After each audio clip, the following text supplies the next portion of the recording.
Suprememagus, Chapter 61. A New Lesson. After finishing his delicious lunch, Lid had 1 hour off.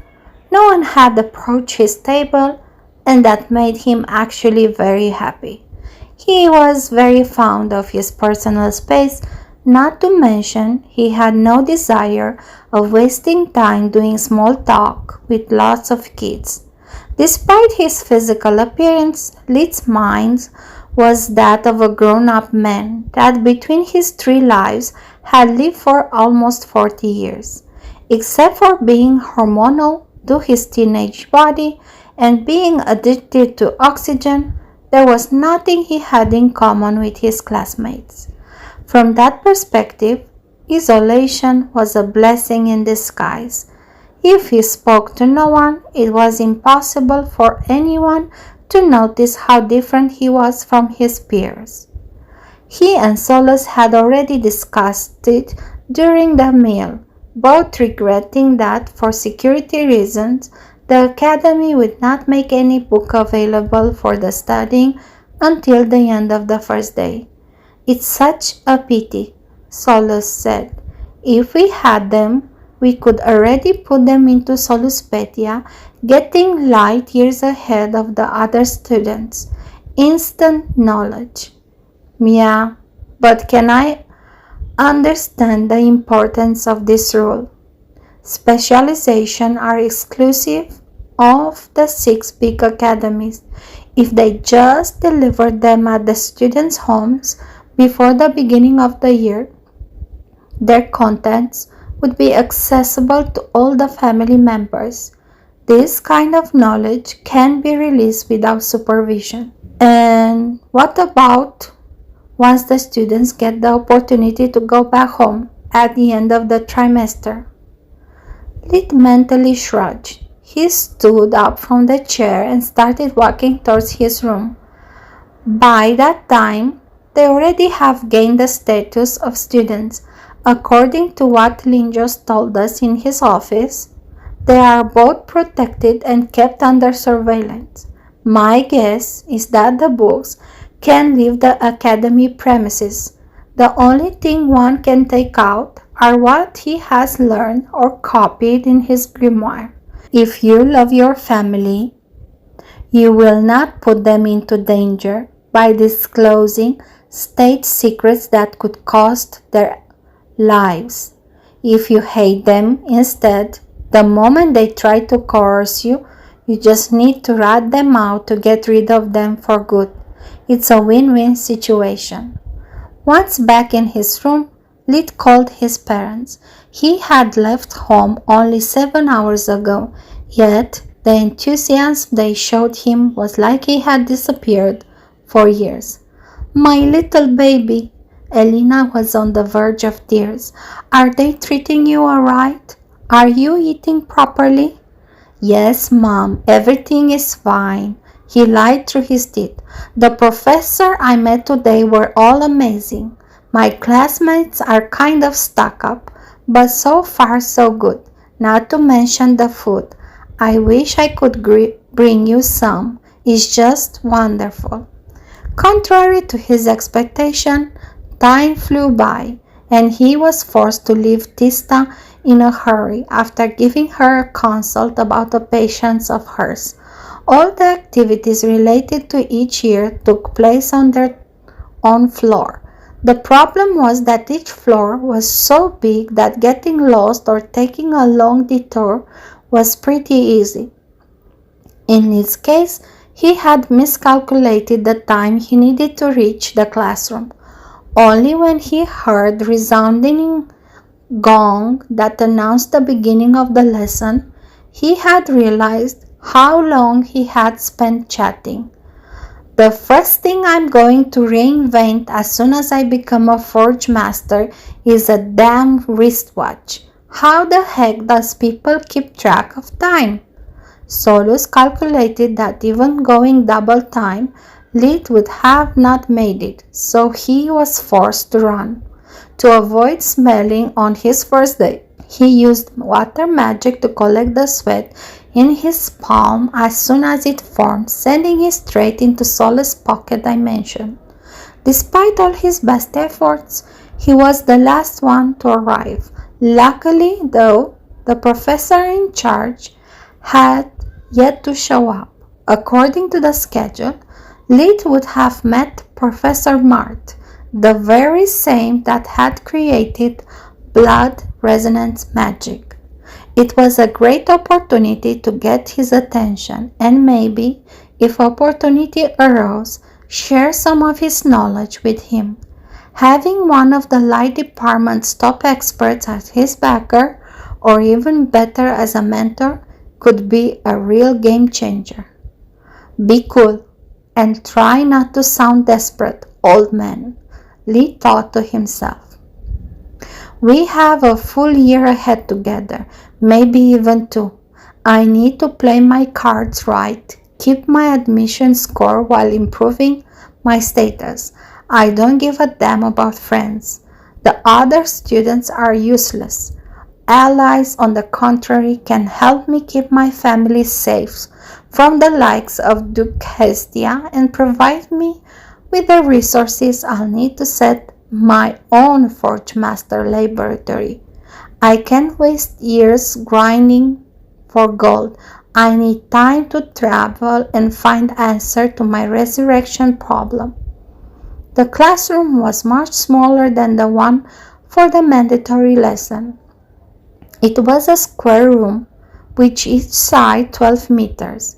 In front of the chalkboard, there was 3 rows of desks separated by small corridors. It could accommodate comfortably up to 50 students, yet, according to Solus, there were only 26 students attending, Lid included. He occupied the closest spot to the chalkboard, sitting near the other students. When they threw a mean glare at him, he just took out the ballot, forcing them to shut up and mind their own business. After what had happened this morning, they didn't dare to move away from him. Not to mention, doing that would mean getting even farther from the chalkboard and the professor. The floor was even, making it already hard to see through all the heads in front of them. The man who walked in the room was outstanding in his own way. He was quite short, barely over 1 meter and 55 centimeters high, at least 60 years old. The top of his head was completely bald.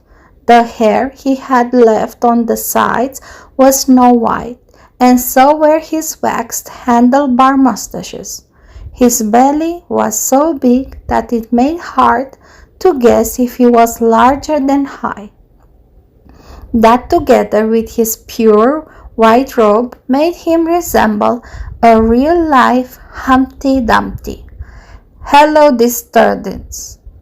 I'm Professor Vestor, and I'll guide you through your first steps in the Light Magic Master Healer course. Not everyone was ignorant as Lid. Most of them already knew what Professor Mart looked like. Before Professor Vestor could finish his introduction, the class was filled with saddened groans. His disgruntled expression to such reaction expressed clearly how angered he was by that blatant lack of respect. I am very sorry to disappoint you, but as you should have predicted, Professor Mart can waste his precious time with the likes of you. The whole light magic research department rests on his shoulders, so you'll have to settle for me. Words cannot express how it saddens me to notice that even country bumpkins have more manners than the high and mighty nobles. He wasn't referring to just Lid, but to all the students that, thanks to their poor background, had failed to recognize him, looking at him with admiration despite his funny appearance. I have good news and bad news for all of you. The good news is that we won't spend 2 hours in this class. I'll just explain to you the difference between Tier 3 and 4 of healing magic. After that, we will move in the Academy's hospital.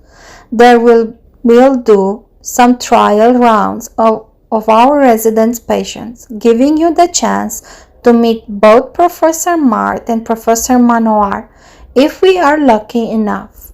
The class exploded in cheers and applause. What the heck? Lee thought. Where do they think we are? At the stadium? Back on Earth, my college professor would have skinned them alive for such behavior. Vastor had a very Earth-like expression at the moment. His hands were trembling with rage, dilating his nostrils at the very breath. The bad news, he continued, cutting them short, is that it means I will start evaluating you all right off the bat. Even today's rounds will help us evaluate your skills, separating the gold from shiny trash. The room fell silent. Most of the students in the first row had lost all their enthusiasm. Some were having stomach cramps due to the nervousness. Others seemed on the verge of puking. It wasn't at all as they had imagined their first day of specialization would be. Professor Vastor was delighted by the result of his speech, curling his mustache with a sadistic grin on his face. Let's not waste any more time. I'm sure you can't wait to stop listening to my gibberish and become real healers, like your hero, Professor Mark. Man, I don't need Tier 4 magic to diagnose Professor Vastor's a really bad case of envy syndrome. Being so petty at his age is really sad, Solus said. Yeah, happens when you lose your throne to someone younger and more talented. I feel the same way, Ridley cried, thinking of how lucky his classmates were being born with science manacores without having to work hard for years to reach that level. First of all, who can tell me what are the greatest limitations of tiers 1 to 3 of light magic? Lit raised his hands, but so did everyone else. Vastor chose one of them at random to answer. You, with the snob face, feel free to share with the class, he said, pointing to a girl with shoulder-length black hair in the first row. Professor, my name is actually... I don't care, Vastor cut her short. I expect at least half of you to drop out within the first 6 months. I won't bother remembering your names. Most faces turned red with anger, while it was inwardly smiling. If compared to most nobles he had encountered in the past, Professor Vastor was really polite. At least he didn't discriminate. He treated everyone like crap. Suprememagus, Chapter 62. A New Lesson, Part 2. The black-haired girl was simply outraged. She belonged to one of the ancient noble families, admired and respected in all the Griffon kingdom. She had always been treated like a princess of royal blood. No one had ever dared disrespect her. Now, not only she had to endure all those harsh words, but also had no way to bite back Professor Vastor. Threatening a mage belonging to an academy was like spitting towards the sky. It would always backfire. All he had to do was give her a bad evaluation to put an end to her career as a healer. Having 5 siblings and being at the bottom of the line succession, magic was her only redeeming feature. She could only swallow her pride and answer. The lower tiers of light magic have 2 insurmountable limits. The first being that the light magic can only enhance the recovery of the patient. If he or she suffered from an excessive blood loss or is already on the verge of death, healing magic is useless. The second limit, Okay, enough. Your turn, edgy face. He cut short, pointing his finger at Lid. The second limit is that it cannot regrow lost body parts, be it organs or limbs. Clean-cut fingers or extremities can be reattached, but only if well preserved and within an hour from the amputation. Correct and correct. Vastor almost sounded disappointed. Now, who can tell me how, hypothetically, the first issue could be solved? Everyone raised his hands once again. You, with the pauper face, he said to a petite girl with long brown hair sitting a few desks away from Lid. Because of her small and scrawny build, it was hard to imagine her 12 years old. She looked barely a day past 8. Clearly, she had suffered from malnutrition for a long time. Lid's sixth sense told him that the academy uniform was probably the first pretty clothes she had ever had. With all the stress from her first day of the academy, the treats and the insults from Professor Vester had been the last straw for her. When she tried to answer, only hiccups come out. She was fighting back her tears. What a callous man, Lee thought. His hand instinctively played with the ballot, but he didn't activate it. It was her problem, not his. She had done nothing for him when he had been bullied twice that morning. That made him eager to return the favor. His movements, though, didn't escape Professor Vaster's eyes. I had almost forgot about the bum with the ballot. If that thing is recording and he bothers reporting me to the headmasters, I will be in trouble. Linjos had been crystal clear that Professor Tough Love is considered bullying and has tried more than once to fire me. He's just waiting for an excuse to replace me with one of his angry lackeys. Damn it, I'm too old to lose such a good job. I'm so sorry, young miss. I didn't mean to offend you. There. Take your time before answering. His voice was suddenly all milk and honey, offering her a handkerchief from his chest pocket. Despite her frail looks, she needed but a second to compose herself. The only way to do it, she replied, sniffling from time to time, would be to somehow infuse the patient with an external source of life force, but that's impossible. I worked as a healer since I was 6 years old. I've tried countless spells and always failed. Light magic cannot create or pass energy, only nourish what is already there. The whole class nodded. Heck if I know, Lee thought. The only patients I have ever failed were those that arrived too late for being saved. Not even my true magic could transfuse life force. Correct, young miss. This time he sounded genuinely happy. The class was starting to think he suffered from severe mood swings.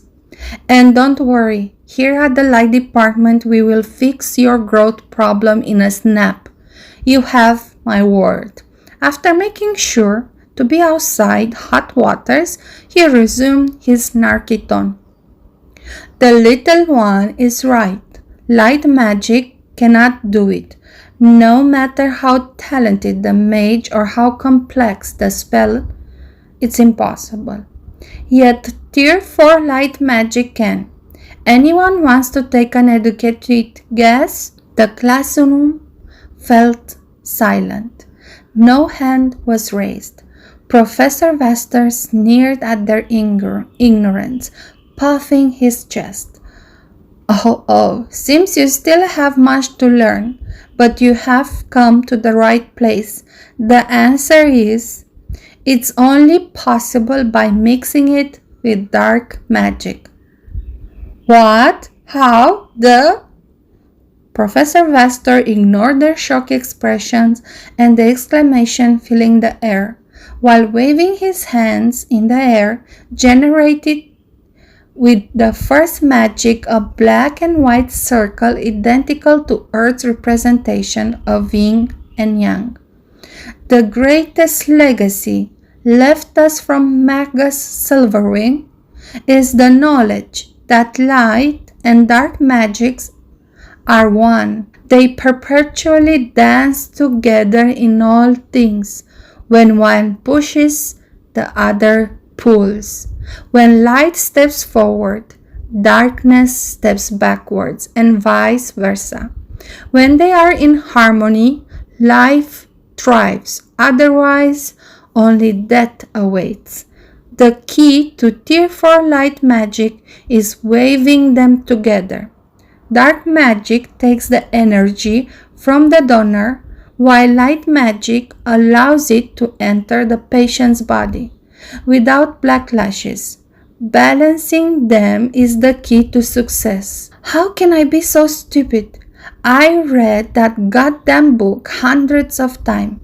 I should have understood this years ago by myself. I wish I was more talented in magic, or at least smarter. Hey, that's offensive, Solus rebuked. I'm way smarter than you, and I have failed nonetheless.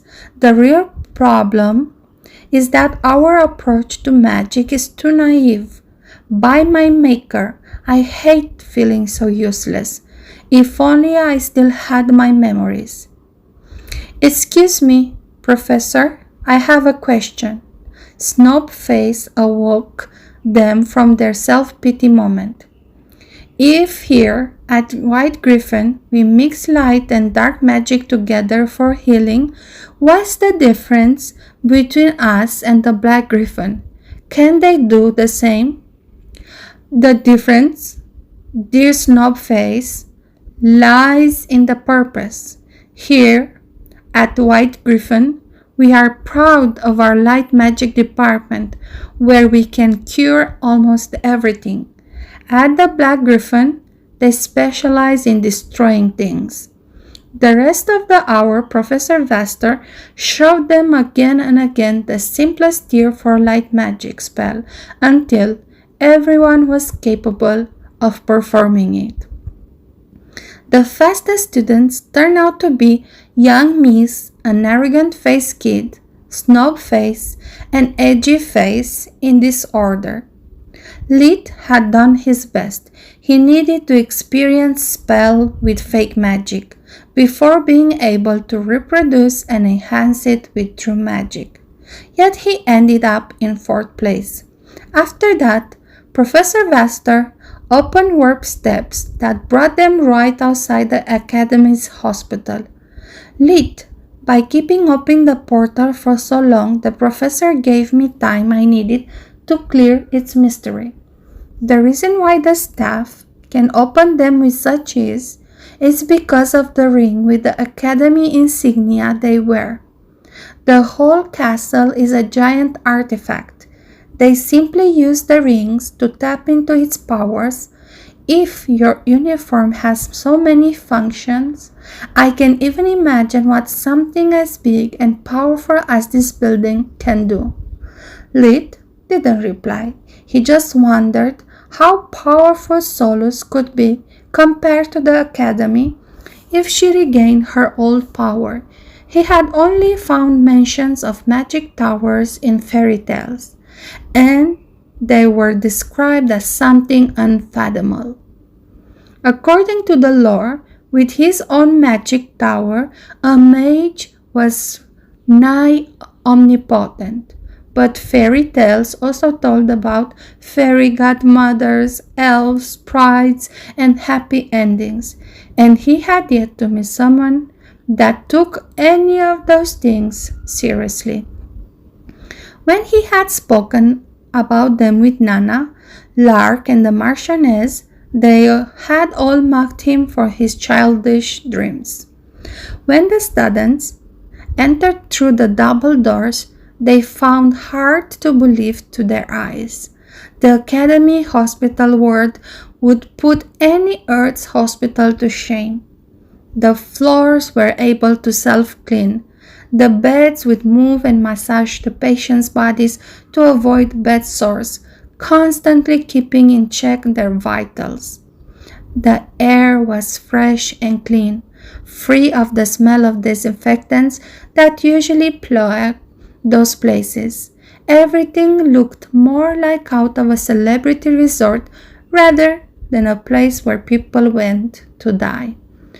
"What a marvel of magic," said the arrogant-faced boy from before, a 15-year-old, 1 meter and 65 centimeters high with red hair. "But I suppose it was to be expected since you were the one designing the whole thing, Professor Vaster." "Uriel, my boy," Professor Vaster finally recognized him. "Long time no see. How is your old man, Durius? Being an archmage is a big burden. You must be ready to step in and help him as soon as possible." "My dad is doing fine, thank you. I'll send him your regards. With your help, I'm sure I'll be able to keep up the family tradition. But of course, mage bloodlines are highly treasured here at the Lie Department. I hope you will show all those naughty nobles and poor commoners what the true magician is made of." "I stand corrected," Lee thought. "He does discriminate. Just not the way I'm used to. He seems to be a sucker to magical families instead of noble ones. I guess not every professor can be like Trask or Nalier." Just thinking her name sent a warm feeling through his body that Lit hastily suppressed. He despised himself for his weak hormonal body, wasting his precious time and energies on teenagers' delusions. Lit could not afford any slip-ups. The trial round was about to begin, and he was determined to shine among his peers. Suprememagus, Chapter 63. The Importance of Status. Professor Vaster was true to his word. He brought them to the hospital intensive care unit and asked them in turns to diagnose the nature of the patient's condition. Vaster would take notes about their answers to confront them with the charts. He wasn't allowed to give them scores on their first day, but he didn't hesitate to harshly reprimand those who missed any detail, humiliating them in front of the class. Because of the nature of the task, the class was split into groups. Right after each one of them had examined their first patients, the following rounds allowed Vaster to further split the groups based on the student's degree of expertise. In the first group belonged those who had chosen the Master Healer specialization, lured by the prestige the title implied. Yet they lacked either way experience in the healer practice or the resources to have a proper tutor to make up for it.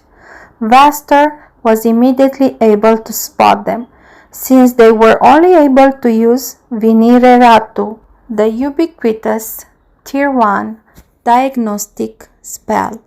In the second group, instead, there were Snobface, Edgy Face, Young Miss, Uriel, and all those who had at their disposal a diagnostic personal spell or even more than one. Much to his surprise, the Archmage's son, Uriel, was equaled in talent and precision by the Snobface girl, while the Young Miss and the Edgy Face kid ran circle around even them, standing out like hawks among crows. Especially Edgy Face had proven to be capable of finding minor details that even the Academy's master healer had missed in their diagnosis. It was nothing big, but he was also able to suggest ways to improve their prognosis, hastening the healing process. Master hadn't arrived at his age and social standing by letting something insignificant like his personal prejudice or preference stand in the way of his best interests. Commoners or not, those two smell of success. Even that snotty-faced brat is damn good if she is able to hold her ground against a pure blood like Uriel. I have always been proud of my knack for recognizing true talent. I don't care if the spotlight I'm under is mine or someone else, as long as I get to maintain my status and position, anything goes. I have to get their good graces before anyone else. After they get famous, I would be a nobody. Right now, I'm all their world. Time to jot down some names and remember them properly. I'd say we have some winners. While talking to the top 4 students, Voice had lost any trace of sarcasm and disrespect. He spoke with a soft and amiable tone, like a grandfather talking to his beloved grandkids. Would you mind to introduce yourself properly to the class? It would motivate them to work hard enough to compete with you all, if they are delusional enough to believe they even have a sliver of hope. Of course, he inwardly sneered. In his mind, Vaster had already separated the cream from the milk from the piss. He was merely being polite. My name is Freya Solivar. Like everyone else, she was wearing pants, not a skirt, so while doing the courtesy, she held up her robe instead. My mother is Duchess Solivar. I hope you have heard about her. Vaster's eyebrow rose while he was racking his brain trying to remember. Ah, yes, I heard only praises about how she managed to stop that terrible flood last year. Such an ingenious woman was bound to have a gifted daughter. I'm sure you have a bright future ahead of you. He skipped Uriel. He doubted that even those boneheads could have missed his flaunting status of Archmage Darius' heir. After making a few gestures to one of his attendants, Vaster stood in front of the petite girl, smiling kindly. My name is Quilla from Serea. I'm 12 years old. Quilla didn't know etiquette or how to introduce herself, so she just made a deep bow while sharing what she deemed to be relevant. So young, yet so skilled. You are truly a diamond in the rough.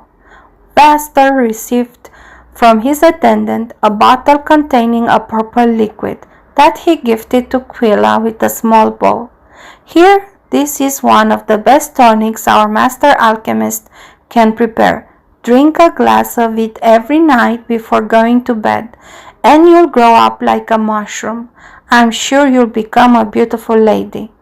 Quilla took his bait, line and sinker, blushing up from her ears for the compliments. She had never received anything so precious in her life, so she held the bottle like a baby, stuttering her thanks.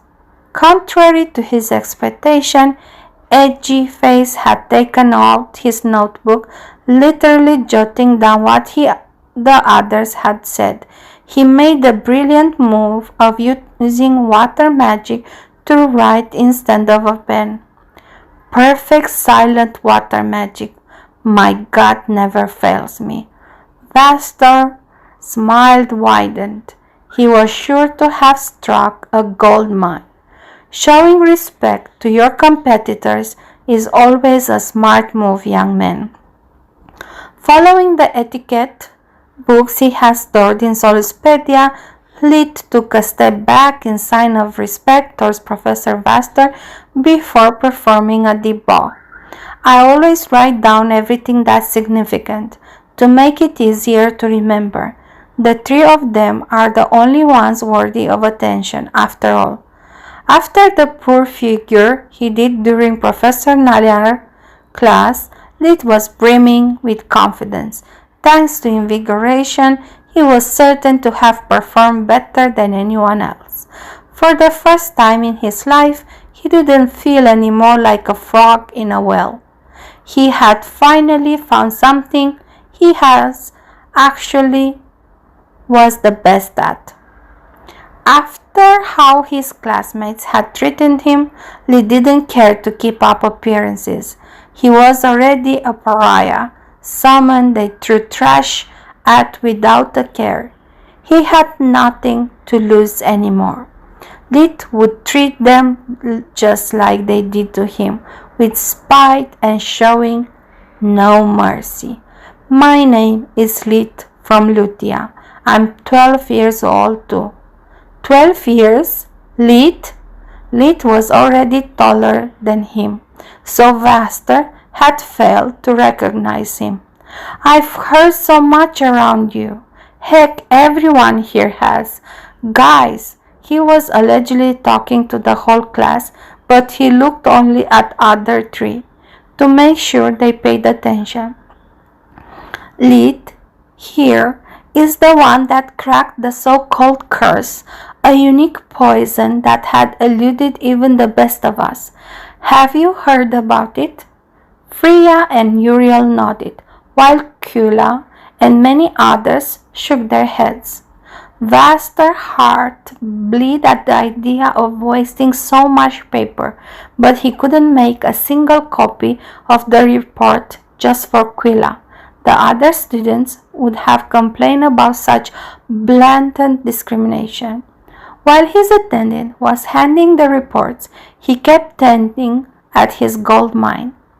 A 12-year-old hexcaster, with great talent in light magic to boot. That's how he got his admission.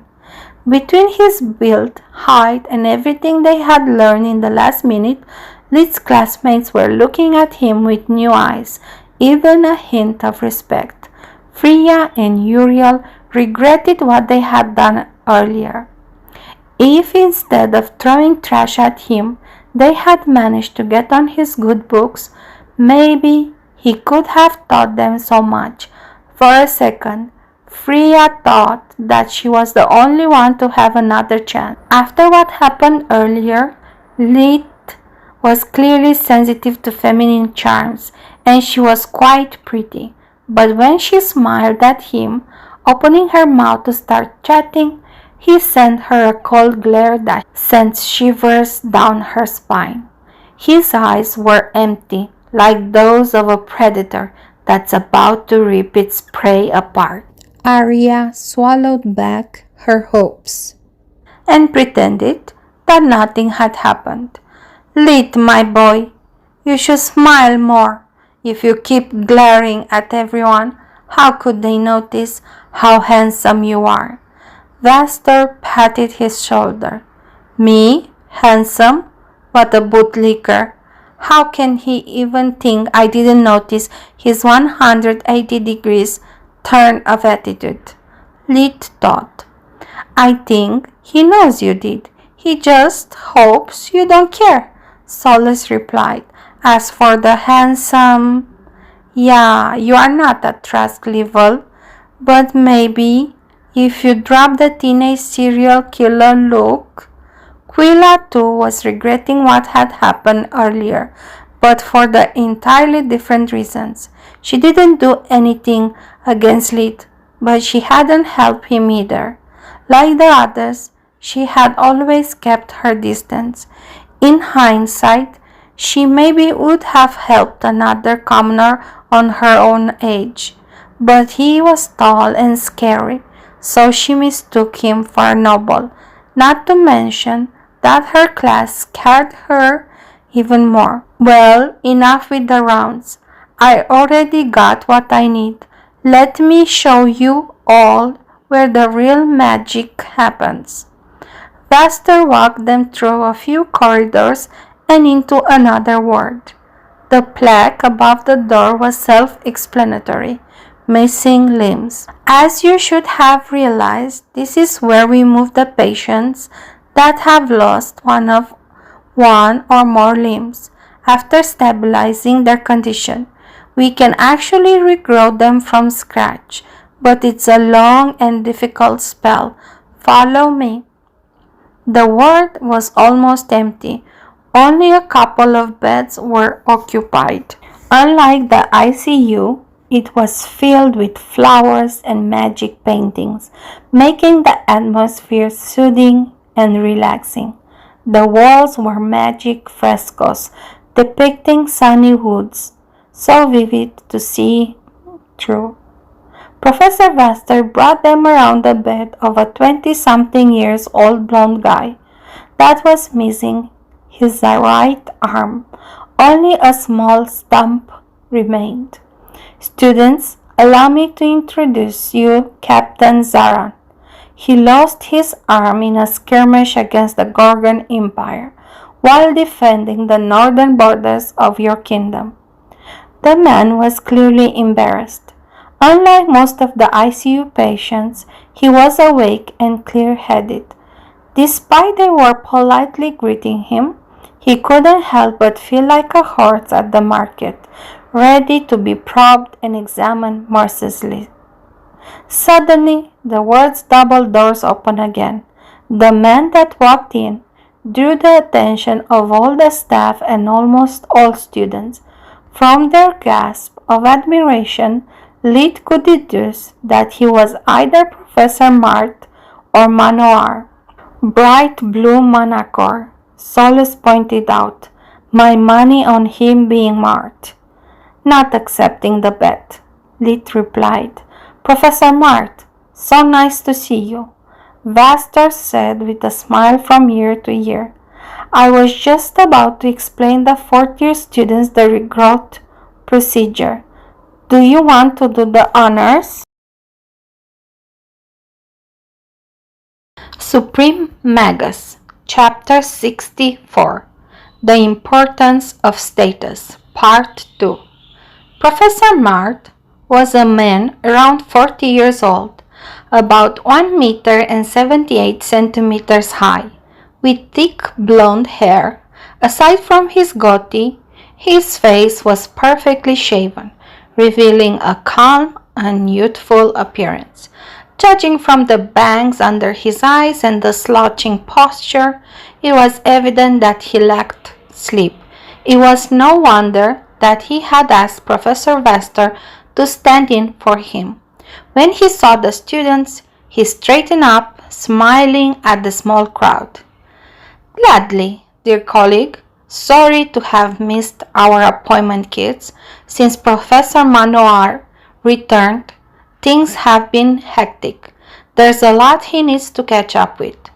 The class made a small bow, accepting his apologies, eager to learn from one of the two most famous heads of the White Griffon Light Department.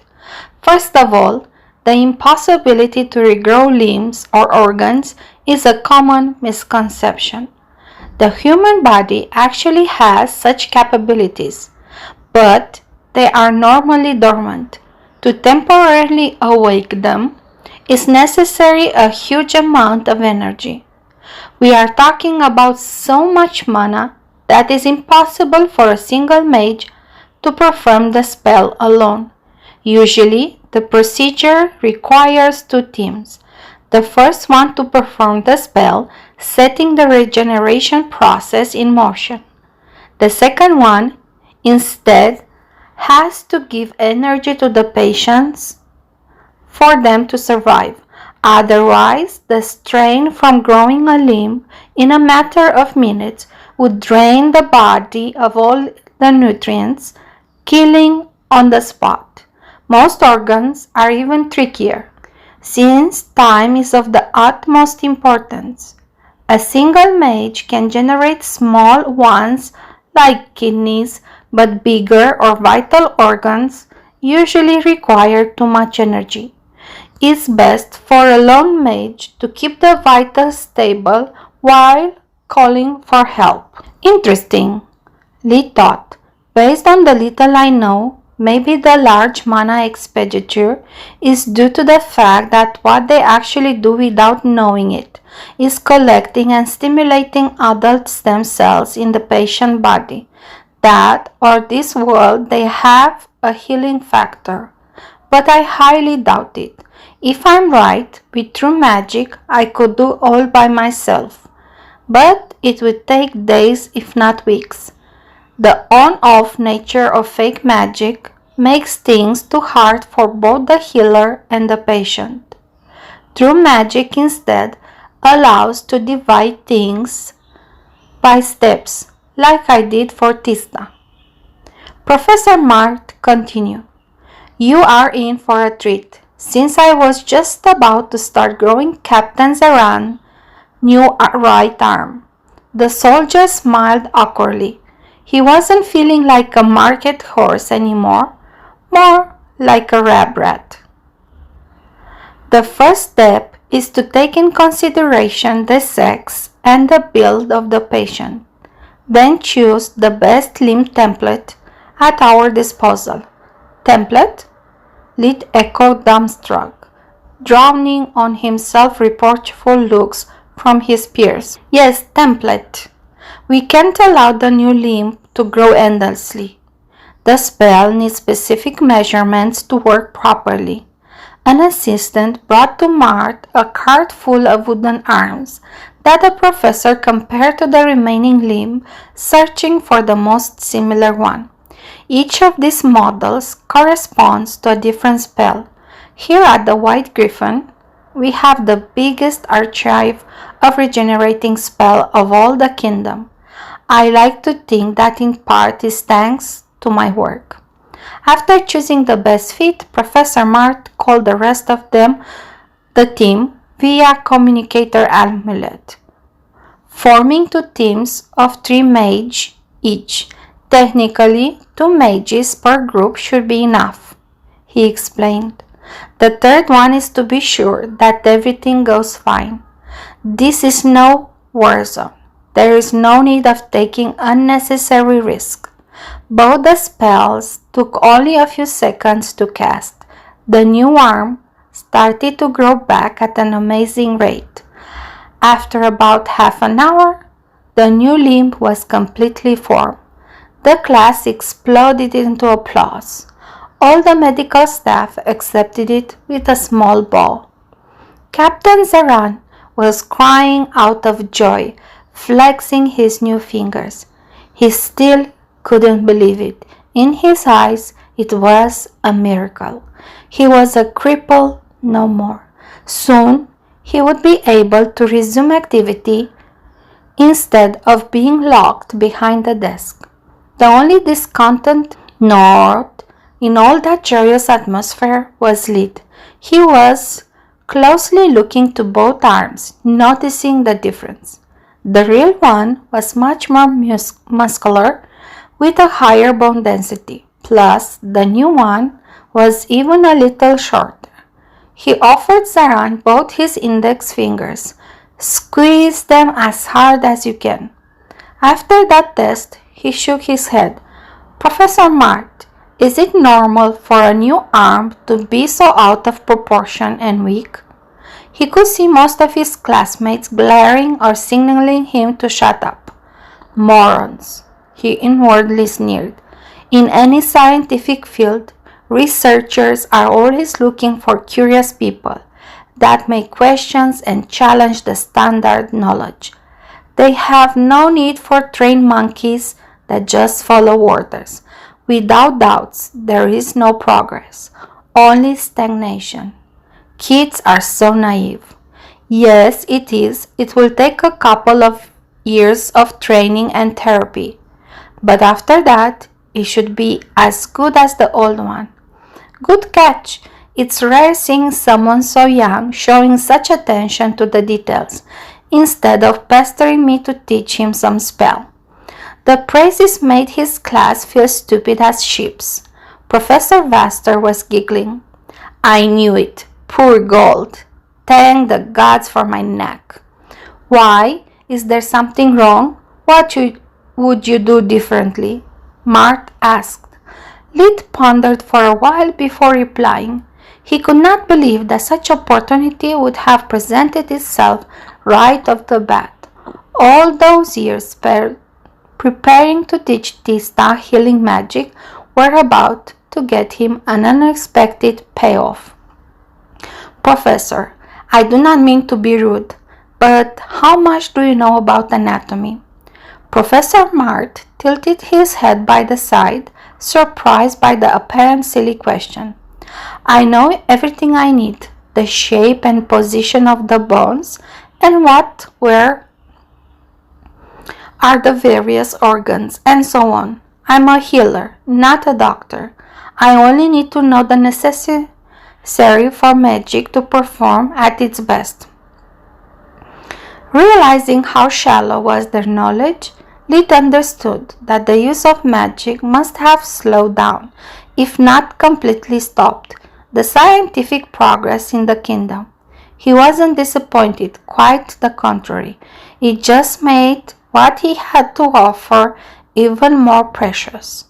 Lid ripped off a blank page from his notebook and then used water magic to write down in detail one of his fake magic personal spells that he had created for Tista years ago.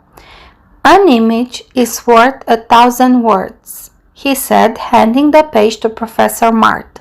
Are you really willing to share your diagnostic spell with the Academy and the Kingdom? Professor Mart was dumbstruck, while Professor Vaster was pale as a ghost. He can't be that dumb. Why the heck is he giving up such an advantage against his competitors? Can my knack have finally failed me? He thought. It's not a diagnostic spell, Lid explained. It's something I created long ago to get a better understanding of the human body. I don't even use it anymore, but I think it could be critical to your research in this field. Both the professors sighed in relief. They both had seen too many talented youths so eager to please to make irreparable mistakes. Full of curiosity, Professor Mart studied the spell. It was really easy, without a doubt, a Tier 1 spell. Done. Now, please use it on Captain's original arm. After performing the hand sign perfectly, Professor Mart said, Venire Marcurt, generating a small whips of light that on contact suddenly enveloped the arm in a warm white light. His mind received streams of information that left him speechless. The spell was intentionally weaker, flawed, and inaccurate version of what Lid was able to see thanks to invigoration. The difference between the two were like heaven and earth. The spell was incapable of showing injuries to detect the mana flow or core or even the life force, to prevent Tista to accidentally stumble on true magic. Lid had made sure that everything was as he had planned. It had no hint about any of those elements. The only way to add them to the spell was rebuilding it from the scratch and knowing already what to look for. Its purpose was to teach Lid's sister anatomy in detail without dismembering humans like he did. As it was, Venire Marcourt did nothing more than show a fixed 3D imaging of the body part it was used on, giving the user a perfect understanding of the patient's body. This is... Professor Mart was flabbergasted, considering all the possible application of the spell. You see, if I were in your shoes using this spell, hold that thought. Mart cut him short, running away with the page clenched in his fist. He turned after really a minute. dragging another man from the arm like a petulant child. "No means no," the dragged man screamed. "You cannot disturb me every time some stupid noble is about to die, be it the king or his children. I don't care if I spend another hour with all that paperwork, it will drive me crazy. For the last time, no one is dying. Shut up and listen." Everyone was pointing to the new guy like he was some mythical beast. "Purple, my money on him being Manacore," Solus yelled. "Why do you keep trying to con me? What use do you have for money?" While Lit and Solus were having a mind quarrel, Mart explained everything to Manacore, handing him the spell. After he performed it too, both professors looked at Lit with eyes full of expectation. Manacore was a man in his late 20s, with black hair and shades of silver. He was around 1 meter and 74 centimeters tall, with a slender build and stumble at least 3 days old. "Please continue," said Mark. "As I was saying, I would use this spell before sending the most valuable soldiers to the front to be able to recreate their original limbs if necessary arise. That would avoid all the side effects of the spell that you just showed me. Also, in cases like this one, I would take the information from the remaining arm to use it to generate a mirror image to replace the lost limb. The left and right limbs are not the same, but the result would be still much better than this one." "And that is not all," Manacore chimed in. A crazy light had appeared in his eyes. "We could even devise a spell that's capable of taking that information by itself and generate the limbs accordingly. We could finally throw away all those useless templates, using only one spell instead of many." Everyone was shocked at the idea. Manacore often disappeared without notice or acted like a tantruming child, but that kind of madness was a sign of a true genius. He had been able to see farther than the spell creators in a matter of seconds. Manacore took out his communicator amulet, opening the connection with the administrative department. "What's your name, kid?" he asked. "Lit from Lutia, sir." "Ah, I should have known it. Finally, another smart mage to talk to.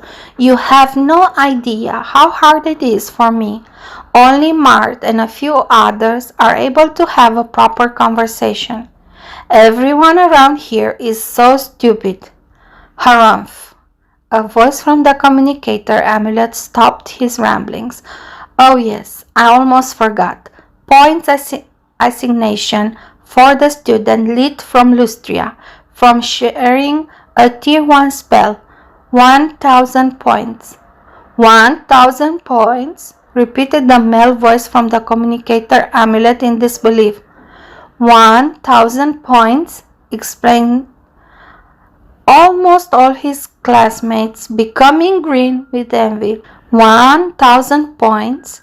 Asked both Lit and Quilla, that being for the first time in the academy, had no idea if there were many or few. "Yes, 1,000 points. Is it so hard to understand?" Manacore was outraged by the academy having the gall to hire a clerk, dumb or deaf, if not both. "I know it's too little," he said apologetically to Lit, "but I can't give you more until I discuss it with the board. Also, you'll get compensation for each and every one of your suggestions. Good ideas are priceless in the research field. Be kind and graduate quickly. I need more people like you and less idiots like this secretary around these parts." "Sir, the communication is still open." The clerk did a great job of keeping his voice emotionless. "I know it's open, you idiot. That's why I'm telling you to get your ears fixed. I can't do nothing for your brain. But never give up hope. Magic advances every day by leap and bounds. The clerk politely hung up the call. How did you create the spell? Mart was interested. The idea was simple yet groundbreaking. He can save it for his biographer. It was Manaware's turn to drag Mart away by the arm. To the paperwork, for the life of me, and then to the board. You do the talking. I don't speak stupid. The gong resounded once more, making the end of the lessons. After saying his goodbye to Professor Vaster and to his 3 competitors, Leet walked away towards the prize hall. Based on his understanding, it was time for a little shopping spree. Suprememagus, Chapter 65. Judging a book by its cover. In the White Griffon, like in all the 6 big academies, students from different years had no common spaces. To avoid the older and stronger seniors to haze their juniors. This feat had been achieved simply by having each academic year take place on a single floor. On the ground floor of the castle, there was the welcome area for the visitor and secretariat, where clerks would take care of the academy's paperwork. The first floor accommodated the first year of the academy, the second floor the second one, and so on. Above the 5th floor, there were the staff living quarters and their personal labs, but most of the space was noted on the map as either empty or assigned to a nondescriptly named departments. Leet suspected that all the academy's private business, like the hidden specializations, training courses, took place there. In that moment, though, while looking at the castle map with Soluspedia, Leet wasn't wondering about the academy's mysteries, rather he was cursing its faulty design. Damage. It's no wonder that the professor always moved around with warp step. I didn't realize it at first, but even a single floor is like a small city, much bigger than the whole Lutia village. The prize hall is quite far from the hospital. It will take me at least 10 minutes to reach it, and much more to return to my apartments. I hadn't planned on doing this much cardio. I'm tired. The only things I want to do are sleeping and eating. The only silver lining in this situation is that everyone is suffering the same fate. After the gong, Professor Vaster left on his own, leaving us stranded in the world. With all that happened during the first day, the psychological burden on its mind was enormous. Facing bullies, holding himself to use true magic, being forced to tolerate so many idiots without kicking their asses was something he was no longer used to. Since his birth, he had always kept the human interactions to a minimum. Now, he was constantly on alert. He couldn't lower his guard for a second. The ballot always at hand. He couldn't wait to lock the door behind him and finally have some peace and quiet. I don't know if we'll ever be allowed to use warp steps in here, Solus pondered. But why exactly aren't we floating, flying, or something? There is no rule against the use of magic within the academy, except if it's used to harm or harass others. Leet froze on the spot, face palming because of his own stupidity. Either I'm too tired to think clearly, or you are definitely smarter than I look. I love you, Solus, Leet thought. I love you more, she replied. Leet pretended to cast a personal flight spell and then zoomed away, sticking with his back on the ceiling. 10 minutes trip become 1 minute flight at low speed. Leet couldn't risk crashing against someone else. During that time, Lid contemplated how having a symbiotic relationship had changed his life. He was not thinking about Solus having a 360-degree sight, her pocket dimension, or any of her capabilities. What never ceased to amaze him was how he had come of being used to think of himself as we, rather than I, in his own thoughts. Despite the terror that she had struck in his heart after their first meeting, Solus was now closer to him than his sisters. They shared even his dreams while he was asleep. When he arrived, the prize haul was a complete disappointment. Lid had imagined it like a library, but filled with magical treasures, with the shelves occupied by items and their descriptions.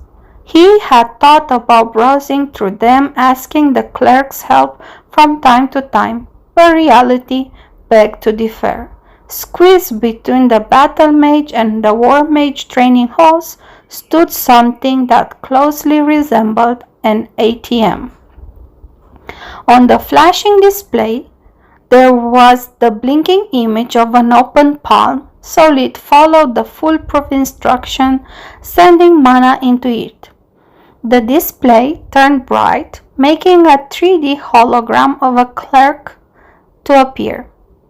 It was a chubby woman in her 30s with a tired face that put Lid to shame. Her eyes focused on his face. Lid could see her fiddling with something kind of a crystal. "You are Lid of Lutia, right?" The crystal in her hands was projecting a detailed image of his facial features. Lid nodded. "Is anyone there with you? Is someone forcing you to spend your points?" No, Lid was cynical and paranoid, yet he was surprised by how bad things in the academies had to be to enforce such protocol. The woman pressed another crystal and a bubble of light enveloped Lid. "You are in a safe zone. No one can see or hear us now. Do you need help? I can send you a guard in a second with warp step." "Are you sure everything is fine?" "Yes, I am fine. Thanks for your kindness." 1,000 points on your first day? The woman sounded sincerely amazed. "Kid, you have hit the mother lode. Feel free to check our inventory." On the screen appeared something similar to a web page that he could navigate through by using his mana. The dimensional items prices range from the 100 to over 300 points. Magic story rings costed 100 points per tier. There were also weapons available, but Lid had never held a real one. His training back on Earth made use only of wooden swords, knives, and spears. The balance was completely different, and without a proper training, they would be useless against a skilled opponent. Potions were the cheapest objects, costing 10 points each. The most expensive item was the uniform, costing 5,000 points. That would allow Lid to keep it even after concluding his studies and have its looks change to something less flashy. Sadly, there was no wrist or pocket watch available. He bought the cheapest dimensional amulet, 80 points. One magic story ring for each of the first 3 tiers, 600 points. A physical enhancement potion of each type, 30 points. Lid now had all he needed to master the use of true magic and Solus. The clerk sent him the items via warp steps, one at a time, asking him to imprint them in front of her for security reasons. Even the potions were no exceptions. On his way back, he stopped at the canteen. It was too early for dinner, but he was in dire need for comfort food. so he stirred a hot chocolate cup and some pastry before going back to his room. The books had yet to be delivered, so he could finally relax and contemplate approaching his table. Lid stopped them before they could sit down. "Sorry, but we have a saying in my village. The best way to enjoy a blinker requires only two guests, me and the blinker. We didn't want to share it, we just wanted to sit here with you," Uriel said. "Really?" Lid knitted his eyebrows. "Aren't you afraid of the consequences of associating yourself with a pariah?" Uriel laughed at the idea, drawing all the eyes in the canteen. The only thing the others knew was that the four of them belonged to the same specialization. Expecting a fight to break out, the room felt silent. What's there to be afraid of? My father is an archmage. He can wipe out most of these guys with a finger snap. Besides, powerful mages should stick together. Yeah? What about the glass flask you threw at me this morning? Or the dirty handkerchief she hit me on the head with?" Lid said, while pointing at Freya, who became red from the embarrassment. "How do you know? I was right behind you." "I am that good. I admit it. We started with the wrong foot, but there's no reason we cannot be friends," Uriel said with a confident and charismatic attitude. "Friends?" Liz stood up. The audience even stopped chewing, trying to eavesdrop on their conversation. "That's the son of an archmage. Guess he doesn't fear the coward's end. I hope they kill each other." These were some of the comments that Lid and Solus managed to perceive. "If you were in my shoes, would you really be friends with someone that first mistreated you, only to act all friends when he has discovered your talent?" My educated guess is no. You all should have been smarter and not have judged a book just by its cover. Lucky for me, you revealed your true nature, so I won't buy your nice act. I admitted I was wrong and I apologize for that. Uriel was unrelenting. Lid had to give him that much. "You may not like us, but try to be more pragmatic. If they see you with us, your life will be much easier." "Point taken," Lid replied, "but right now, I don't feel like making friends. Maybe another time." He extended his hand to Uriel, who promptly shook it. "Thanks for not treating me with your dad's power. Much appreciated." "Would have worked?" Uriel asked with a smile. "No, I would have called your bluff. Neither you or any archmage strikes me as someone so petty and short-sighted, of making an enemy out of the entire academy for something so trivial." Uriel accepted the compliment and walked away, close followed by Freya. Quilla remained herself behind, staring at Lid with her big puppy eyes. "Sorry for not helping you this morning, but I was too scared to move," she said in a low tone. "They aren't bad guys. I think they deserve a second chance. They have been really nice to me." Lid snored, closing his face to hers in a threatening manner, but his voice was actually calm and caring. "Listen well, short stuff. Never trust people just because of a few cheap words or presents. To them, our talent is just a tool. They do not consider us equals. People will always be nice and friendly until you serve your purpose. But at first mistake, they will drop you like garbage. Stick to those two, but don't let them use you. And now go before someone thinks we are friends. Either you take a ballot too, or stay the heck away from me.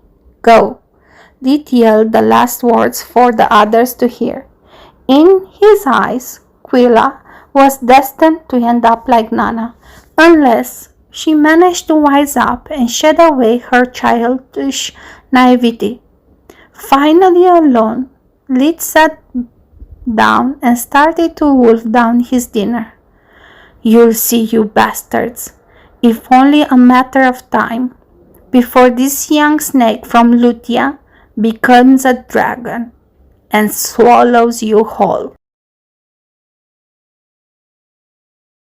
Suprememagus, Chapter 66, Error of Judgment.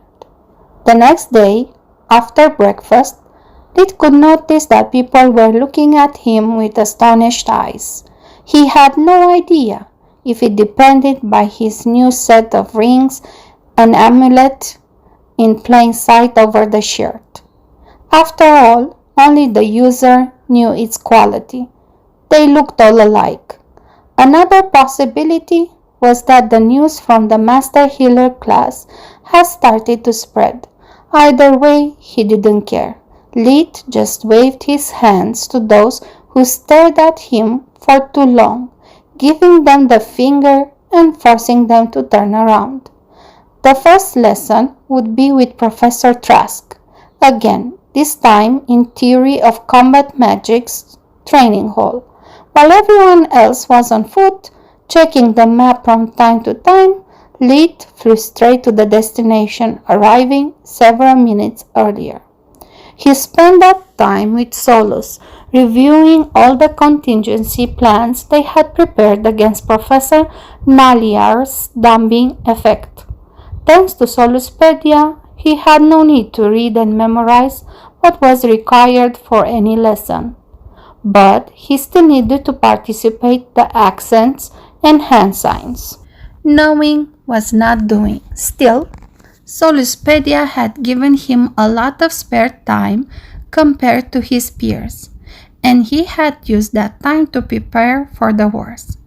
Lid had no idea if his new body was so much worse than his old one against hormones, or if his problem was psychological.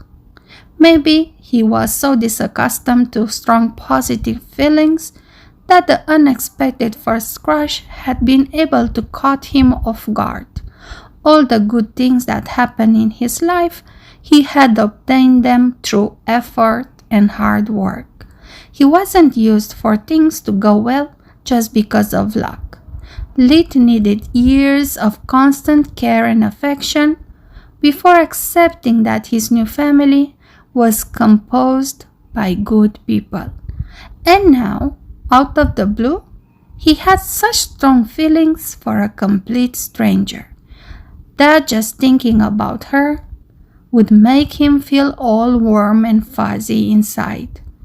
If just the idea of looking into those eyes, bright green as a luscious forest during spring under the noonday sun, makes me weak in the knees and dries my mouth, I'm scared to death by what the real thing could do. Lid thought. Yeah, agreed. Solus sneered. It's only getting worse. You are only a few bad rhymes away to write her a poem. Yes, Lid inwardly sighed. The good thing is that unless I think about her, I'm able to be my usual self. I must avoid turning into a rambling fool if she comes near me. Solus, I'm depending on you in this case. Do your worst. The training hall was even bigger than the canteen. The space inside was completely empty except for circular rings with a diameter of 10 meters, evenly spaced among them and spread throughout the whole room. Lid's train of thought was interrupted only when he saw Professor Trask arrive, followed by Headmaster Linjos. After all the students had arrived, Linjos made them sit down on the ground. He had something to tell. If any of you is asking himself why Lady Hestia, Lady Wark, and Lady Karn haven't attended any of yesterday's lessons, the answer is they were busy packing their stuff. As a matter of fact, they have been dishonorably expelled from this academy. The terrible events that transpired yesterday had been added to their personal files. They can apply to other academies, yet I doubt anyone will give them even a probation admittance. I'm not telling you this because I want to threaten you. I just want you to realize that your actions have consequences. Life isn't a game. There is no do-over. More importantly, I want you to reflect about the society you want to live in. Does any of you know that despite at the beginning of each year, 6 out of 10 students belong to the great noble families? 7 out of 10 of those that actually manage to graduate are just commoners, merchants, and small nobles? And why is that? Because while the nobles waste their time harassing others, thinking that their family name will always solve every problem, the others work hard, knowing how important magic is. They don't have the luxury of a second chance. If a noble fails, he just returns to his beautiful manor. His whole life is still planned ahead for him. Those who succeed instead have too much to lose, and their motivation keeps them focused. Most of the time, a huge part of that motivation is revenge.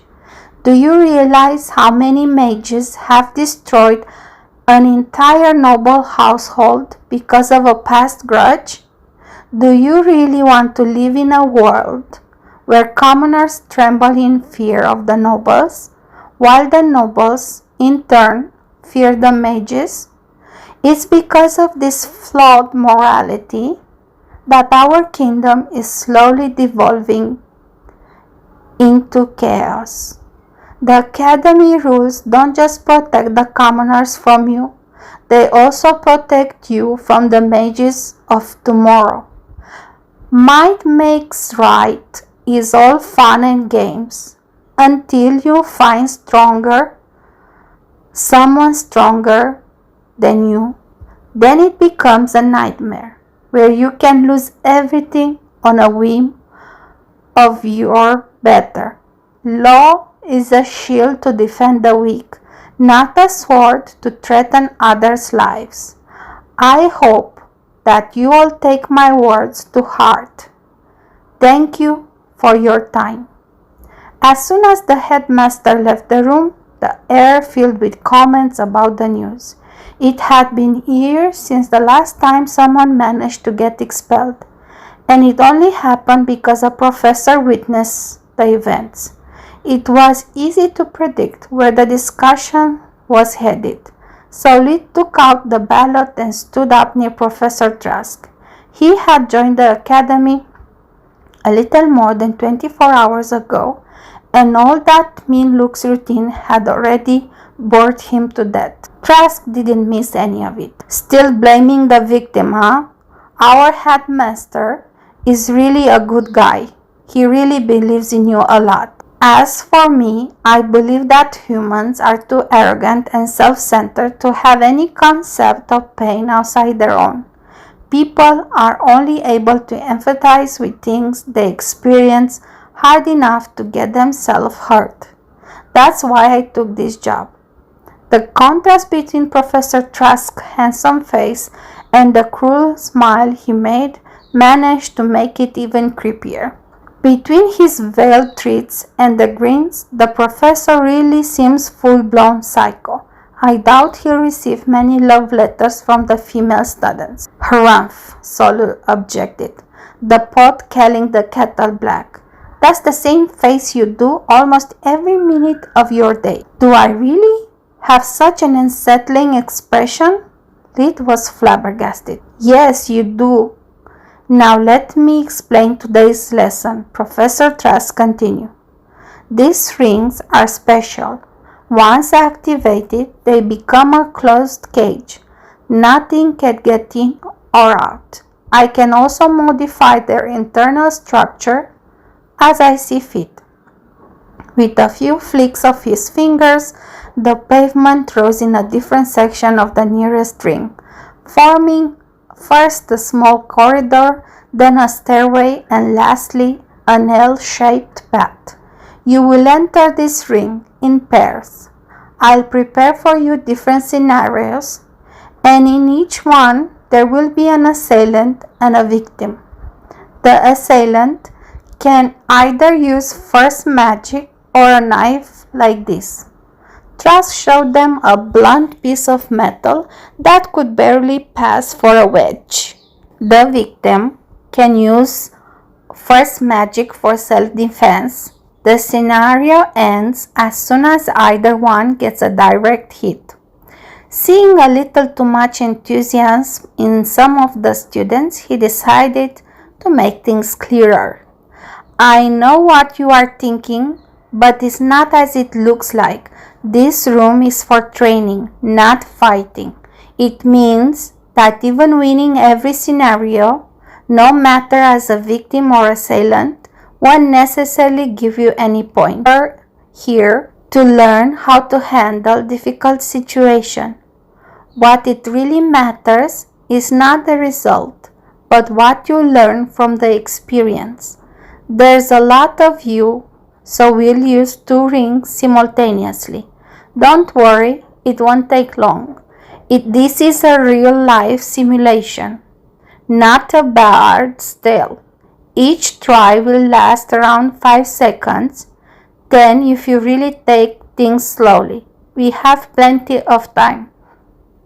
To follow the headmaster's wishes, I divided you in pairs composed by a commoner and a noble. Let's do a few warm-up rounds to give you an idea. Mr. Most Wanted here has just volunteered. Who else? Seeing no raised hand, he picked a random student. Solus, since I have impulse control issues, limit my output to Nana's first magic level. Copy that. In the first round, Lid was the victim, while the assailant was a 15-year-old girl with shoulder-length curly red hair. Despite she was at least 5 centimeters taller than Lid, she had no confidence in her physical skills, so she decided to use magic. When Lid saw that she was actually performing hand signs for first magic, he waved together to spell. The first made a thick layer of ice appear under her feet, while the second was a wind blow, the equivalent of a push. When she tried shifting her weight to resist the push, she slipped, falling down head first. Trask started laughing. The fight had lasted barely 2 seconds. I'm sorry, I really am, he said while helping her to get up, healing her broken nose. I completely forgot he's a perfect silent hexcaster that made a living out of hunting since he was 4, while you led a pampered life, composing poems. There was no malice on my side. Gods are my witness. No one believed a single word he was saying. Jokes aside, that was terrible on your side, he said to Lid.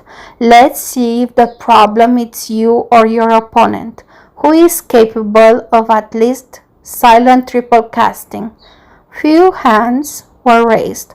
Okay, among you who received military training. Among the remaining ones, Trask picked the biggest guy he could find. It was a 15-year-old boy, at least 1 meter and 77 centimeters tall, weighing at least 80 kilograms. His muscular body resembled that of a marine. As soon as Trask let them start, Lid threw the knife at his victim, guiding and accelerating it with a silver of air magic.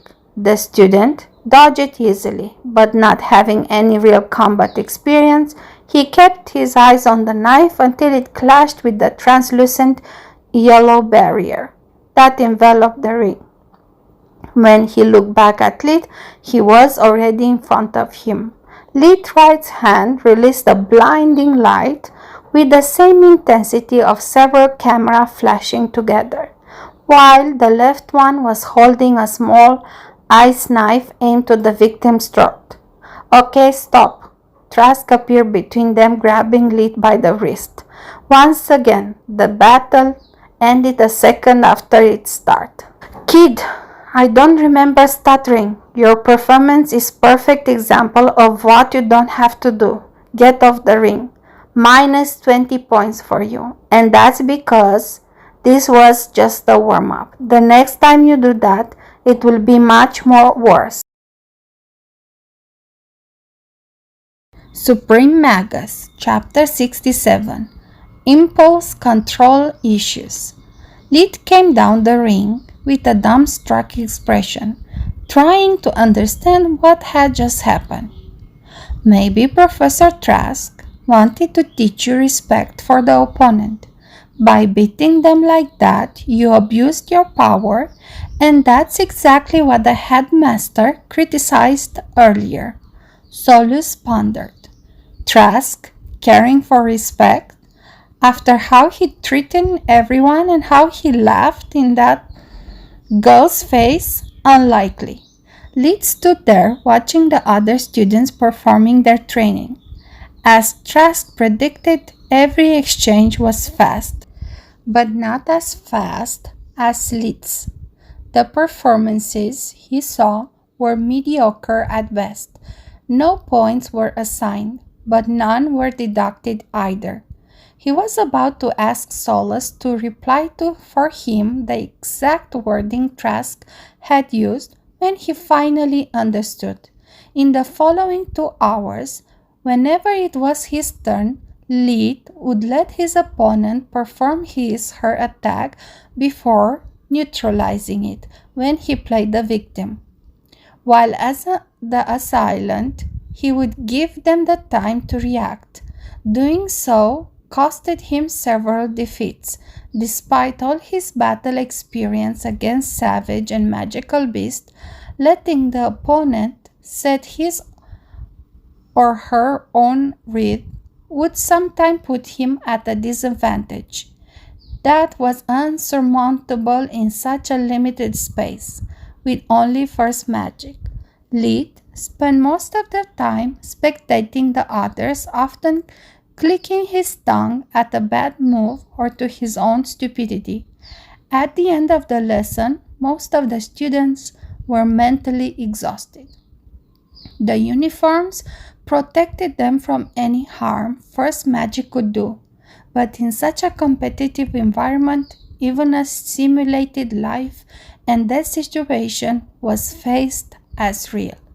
Playing in both roles had made them realize how easy it was to take their lives, how big was the advantage that having a weapon granted during an ambush. Only very few of them were actually capable of using first magic properly. The others were forced to improvise on the spot, desperately trying to score at last a win. Lid was still fuming when Trask came to him. "Have you figured out your problem?" Trask asked. "Yes, this is an academy, not a battlefield. Hence, my problem is an impulse control issues. During the warm-up rounds, I took my opponents down so fast that neither of us could learn anything from the training. In a real-life situation, that would be good.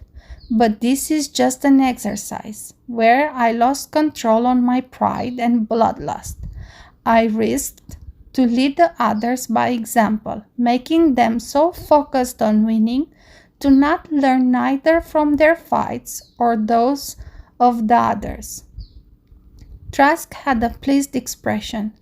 "Not bad, kid. You avoided ranting about my allegedly unfair judgment and actually self-doubted yourself. Usually kids your age are incapable of introspection. For that, I will give you 10 points for having learned your lesson, but the total still remains minus 10 points because I want you to remember it. A mage is incapable of controlling his action. is a danger to himself and others. Lead bowed to him in sign of respect before leaving for the next class.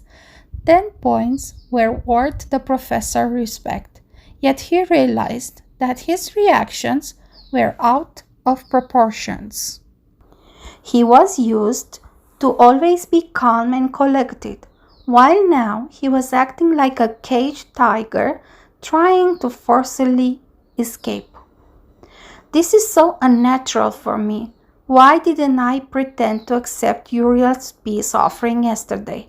I had all to gain and nothing to lose. And today, I wasn't able to grasp the meaning of the exercise until it was too late. Could this be another effect of the hormones? Or is it my body somehow rejecting my mind?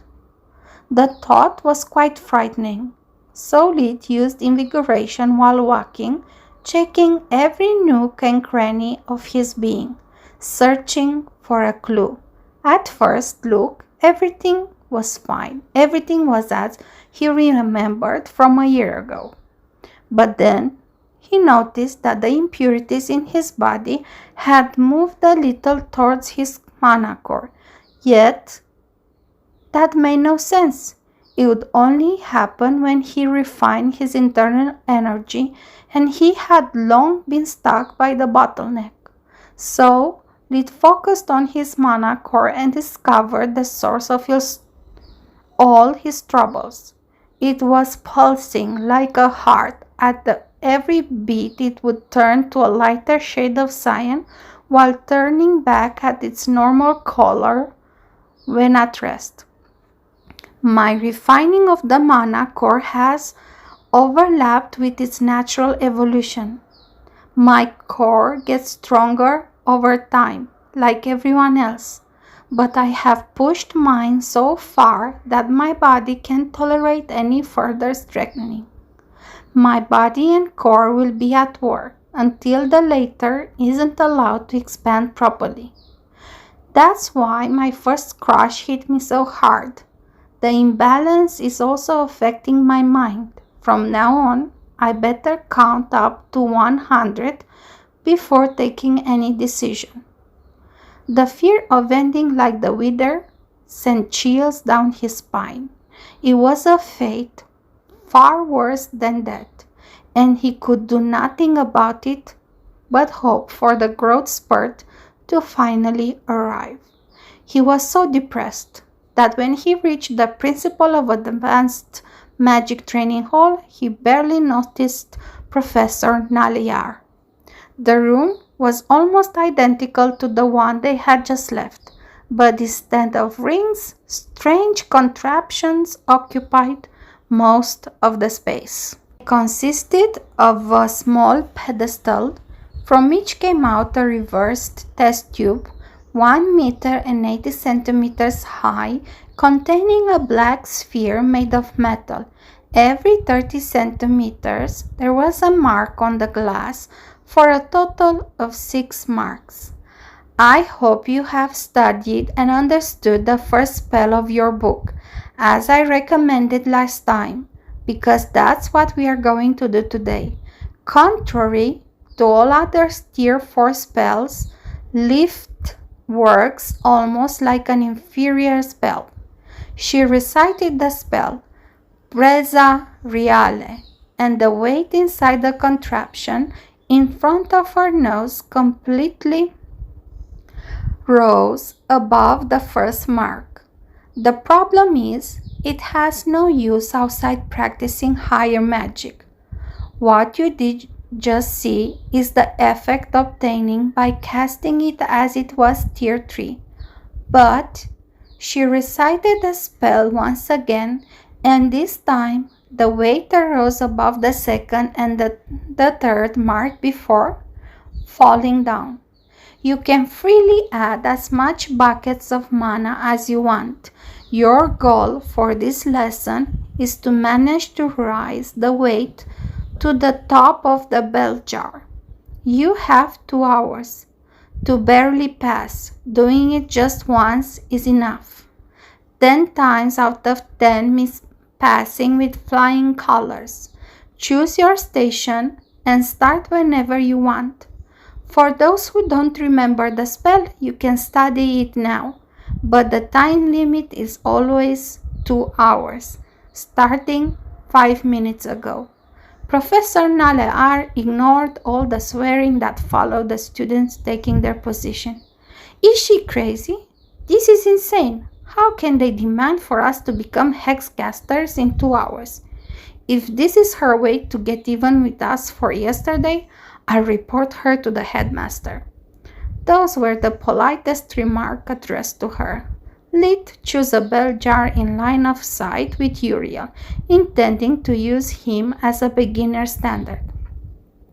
According to the school records he had in Soluspedia, an A-rank magician was able to complete the exercise within half an hour. A B rank in more than 1 hour. C rank and below could fail. That gave him an idea of how much time before succeeding, but not how to begin. Since Uriel managed to start from the 3rd mark, he did the same just a minute later. The exercise was incredibly boring for Lid. For a true mage, lift was an oversimplified spell that made getting the weight up to the last mark easy as a cake.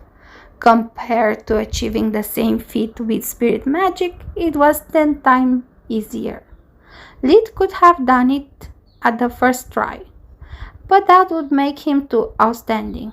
The worst part was that the only way he had to measure time was for Solus to count the seconds.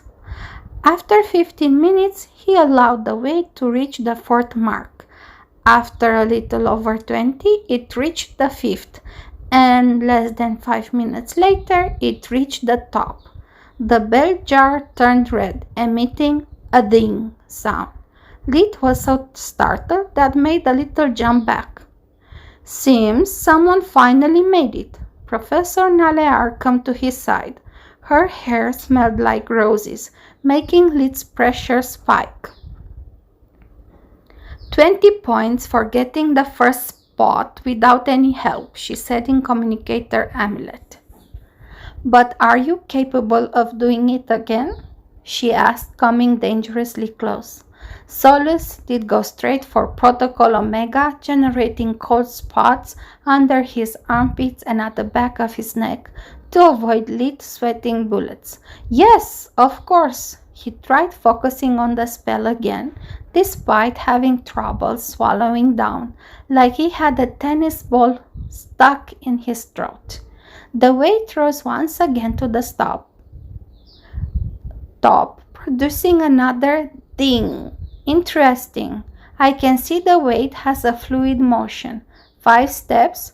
Yes. Once you get the gist of it, it's quite easy, he said, looking at her nose instead of her eyes.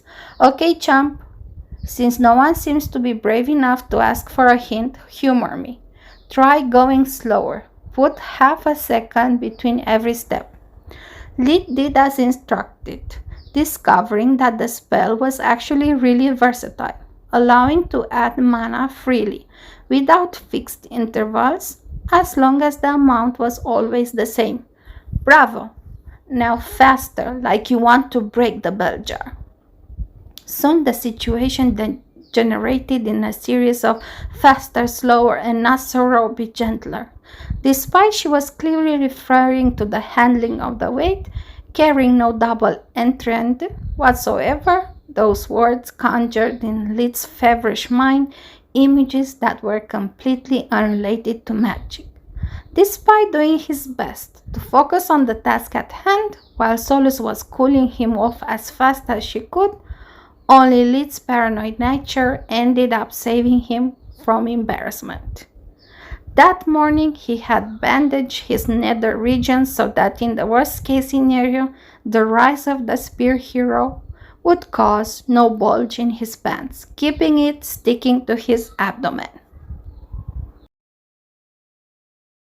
Suprememagus, Chapter 68, Racking Points. Well, we just have passed half an hour from the start of the exercise. Nalier said after her communication amulet emitted a low ringing noise. Seems I have nothing more to teach you about lift. Now, do me a favor. Soon many will start to get scared or frustrated, and will call me for help non-stop.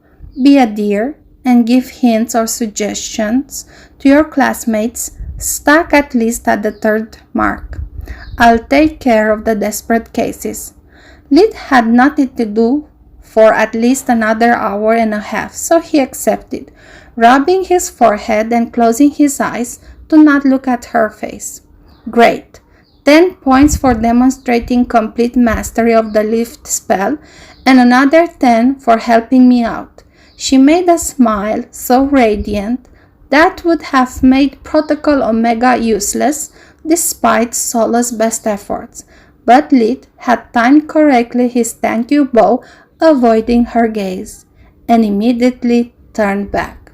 He had so many people to look down upon that he felt like a kid in a candy shop. Uriel had made no improvement, but Lid didn't feel compelled to help him.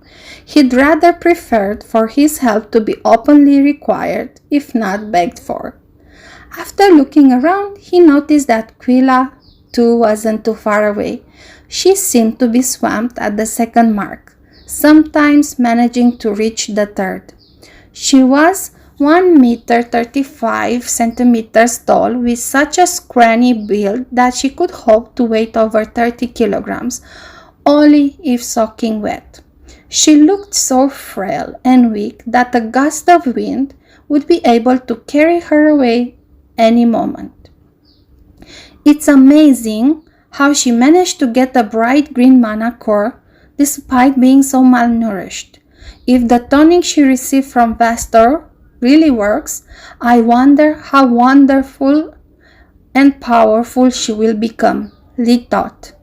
Need a hand? He asked. She was a commoner too, and up to that point, the only person that had apologized to him without a hidden agenda. Yeah, thanks. What I'm doing wrong? Nothing. It's just that you failed to grasp the spell's explanation. Quilla looked at him with a downtrodden expression, racking her brain while her neighbors at the 4th mark were sneering at her. Lid was really tempted to kick them in the nuts, but alas, too many witnesses. Right. If you remember, it mentioned that this exercise required creating 5 steps, right? Right. Quilla nodded, taking a break to give Lid her undivided attention. Every step pushes the weight above a mark, so you may think that you need to create 5 steps, or if you prefer, 5 small pulses of mana to push the weight up to the top. She nodded again. But the book never mentioned that you need to generate them all together. Lift gives you a wide window of opportunity to create the steps. Noticing that she was still not understanding, he dumbed down the concept.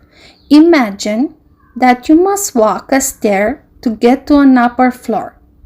You need 5 steps to do it, and it's your mana that creates them. Even if you can maintain only 2 steps at a time, it's plenty enough. You just need to get up to the 2nd step. Let the first one dissolve, create the 3rd. Move up to the 3rd, rinse and repeat. Quilla completed the thought. That's why the book called them steps instead of pulses or pushes. To be honest, the choice of words had puzzled me quite a bit. Lid nodded. Otherwise, it would require to be able to cast 5 pulses at a time, and it would be completely unreasonable for the 2nd lesson. But Quilla was listening no more. After thanking him quickly, she went back to the practice, managing instantly to always reach the 3rd mark. In less than 10 minutes, another ding resounded. Her neighbors had long stopped sneering, and once they managed to find the courage for asking Lit for an encore, he was nowhere to be found. Quilla ignored the request for help, working hard to master what she had just understood. After her, Lit helped Uriel and then Freya. He had yet to decide what to do with them, but he had nothing to lose in the exchange. He would kill two birds with one stone, showing them his superiority while also making them feel obligated. Managing to establish a relationship on equal terms with the heir of an archmage and the daughter of an influential noble would discourage his peers to show open hostility, if not force them to avoid any further harassment. Soon his outstanding performance in the light department would be well known. Very few would dare to move against him once Mart and Manacore had such an interest towards him. All he needed was just another push, and all the young master and mistress's drama would become a relic of the past. At the end of the lesson, Lit received 10 more points from Naliar, since many of those he helped had managed to completely understand the nature of the exercise. That makes 50 points. Solus was ecstatic. Too bad, we must also deduct the 10 Trust took away. It's no use crying over spilled milk, Lit replied. Besides, after lunch, we have our first Forge Master lesson. I can wait to get my hands on it. At lunch, Quilla, Uriel, and Freya tried to join him once again, and this time he didn't send them away. He was curious to see what they had to offer in terms of knowledge and power. Instead, he ended up swamped in a small talk. Lit had completely forgotten what high school conversations were like. How teenagers mostly talked about boys, girls, or whined about their teachers. Seriously, Freya stabbed her lasagne like she had a personal vendetta against it. What kind of professor just puts you in a room and demands you figure out everything by yourself? How big of a jerk can she be? Lit listened on and off to her, so when the topic at the hand became his area of expertise, he was ready to answer the question he had just misheard. At least a double D cup, he thought. By my maker, don't you dare say that aloud, Solus' mind scolded him. I bet your family hired a tutor for you, Uriel chimed in, shaking his head at her remark. Yes, why? Only tutors spoon-fed magic. My father never explained anything to me, unless I was incapable of understanding something on my own. He would just give me books and demand results. Being clear-headed again, Lit joined the conversation. By the way, why your father didn't teach you all this exercise beforehand? It would have given you quite an edge. I don't think the academy would care. Uriel shook his head again, singing. Oh yeah? Just because my father is an archmage, I have all the knowledge of the world at my fingertips, he said, gritting his teeth. I wish it was like that. Until my great-grandmother became a mage, our family was of commoners. The two things she passed down on his bloodline are the spite for nobles, no offense, he said, raising his hand in sign of apology towards Freya. None taken, she replied, but actually shivering with fear. The headmaster's words were finally clear to her. People like Lit would resent the nobles that abused their authority, and so would magic bloodlines. That's why the king is so hell-bent on changing the system, she thought. Over time, us nobles are isolating ourselves from these masses. If it keeps up like this, soon the status of noble will be like having a bounty on your head. And her hard-working nature, Uriel continued. In my family, the less you do, the farther you get from the line of succession. Some of my profligate siblings are as good as disowned, with no money or authority of their own. The reason why I'm the heir is because of my talent and efforts, and I could lose the title anytime if I start to slack off. When I asked my father to teach me the secrets of the academy, do you know how he replied? Uriel made a stern face, speaking with a low, harsh voice, mimicking Archmage Dearest's demeanor. Son, your grandfather was just a noble, not even a mage. My foundations and resources for magic were nothing compared to what I gave you. If you cannot achieve as much as I did despite all that, teaching you is pointless. For our Creston family to prosper, you need to be able to walk with your own legs. Getting unfair advantages make you lazy and reliant on others' help. There are no shortcuts in life to achieve what really matters. Now go back to work. The whole table giggled. Uriel had got so immersed in his persona to yell the last part, drawing on him the looks of their neighbors. Realizing his slip-up, Uriel had become red, so Lid asked Freya about her tutor to cut him some slack. I asked her countless times, she sighed, but she always replied that our money was buying her services, not her loyalty, and that she had no intention of taking the smallest risk with the Mage Association for such a little sum. Freya scoffed. With the amount we paid her, we could have probably built a fortress. What about you, Quilla? Quilla was wolfing down her second serving of lasagna, looking at Lid's stick like a hungry tiger. The mouthful she had taken was so big for her to talk, so they had to wait for her to be able to swallow. I had no tutor, she explained while trying to wipe off the sausage from her face. The healer of our village had been killed by some bandit, so his books were available for everyone. I was an orphan, too weak to work in the field, so I began studying them. Once I understood magic, I became the next healer until the Duke that was managing the rebuild of the village heard about me.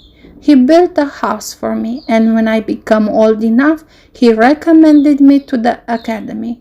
You know the rest. She returned to give her meal all the care she could. The story is really impressive, Uriel said, but at the moment I'm so amazed by the amount of food you are eating that I cannot think about anything else.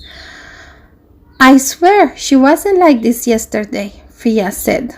It must be Vastertonic, Lid said. She is shorter than me by a good head, yet she is eating more than me.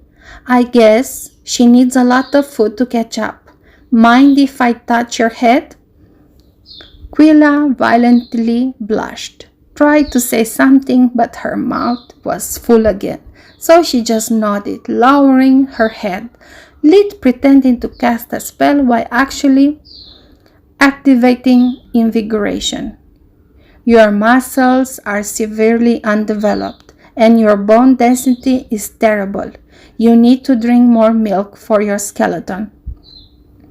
It's the first time I hear this, Uriel asked, with a curious look in his eyes. Mind to explain?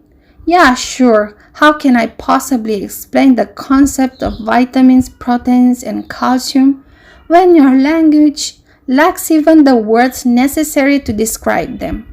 Lid thought. It's an old saying from my village. Meat for the muscles, milk for the bones. How do you think I got so big at 12? Was what he actually said. Despite being 3 years older than him, Uriel was just a few centimeters taller than Lid, while Freya was 5 centimeters shorter than him. To Lid's amazement, the three of them ordered a bottle of milk each, starting to drink it instead of water. Suprememagus, Chapter 69, New Specializations. As soon as everyone finished eating, Lid left with the excuse of needing to prepare the final details for his first Forge Master lesson. The actual truth was that having a conversation with them about anything but magic made him want to rip his ears off. Damn. Now I remember why back on Earth I never took a babysitter's job unless I was desperate for money. Kids are so annoying, always worried about what others think of them, obsessing themselves with the stupidest things. While he was walking towards his room, he noticed a group of 4, 1 girl and 3 boys, that had pinned another girl in a corner. Before Lid could walk away, the bullying quickly escalated in a beating. Lid never stopped walking. He just threw a glance at them, curling his upper lip in disgusted expression. Should we not help her? 4 against 1 is unfair, Solus asked. Life is unfair, Lid replied. I don't know, nor I care for her. Besides, what could I do? Even if I save her this time, as soon as I turn my back, they would beat her twice as hard for revenge. If she is so stupid to prefer getting beaten instead of taking a ballot, that's her problem. I don't plan on opening an idiot shelter. Back in his room, Lid took a long bath, discussing with Solus what they had learned from the book and how far it was safe to reveal his talent and mastery. Soon the first gong resounded, indicating that 15 minutes were left before the beginning of the next period.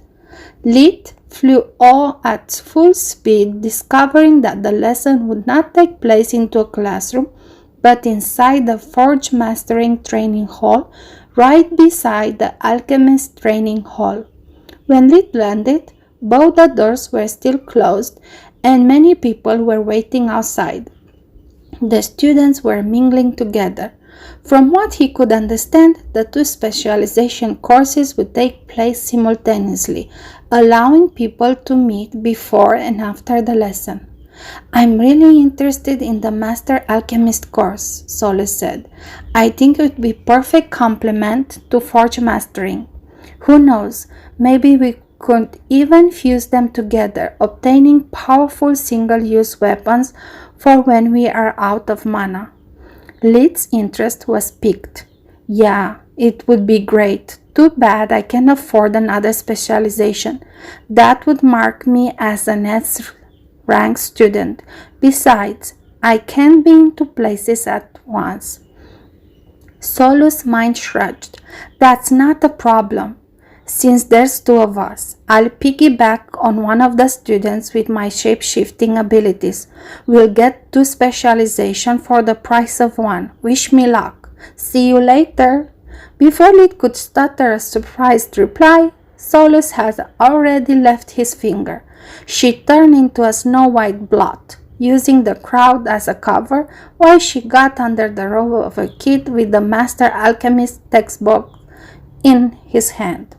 Lid was so shocked that his mind went completely blank until the professors arrived and opened their respective doors. Lid followed inside the Forge Master Training Hall, still incredulous of Solus' sudden departure. Only the mocking laughter of one of his classmates managed to wake him from his daze. Luckily, it wasn't Lid the target, but another student that was whining about having forgotten his book. Lid immediately regained his focus. Keep calm, old man. This is just a small setback. We'll get her back in a couple of hours. Thanks to their mingling, he was still able to perceive Solus' presence in the next room.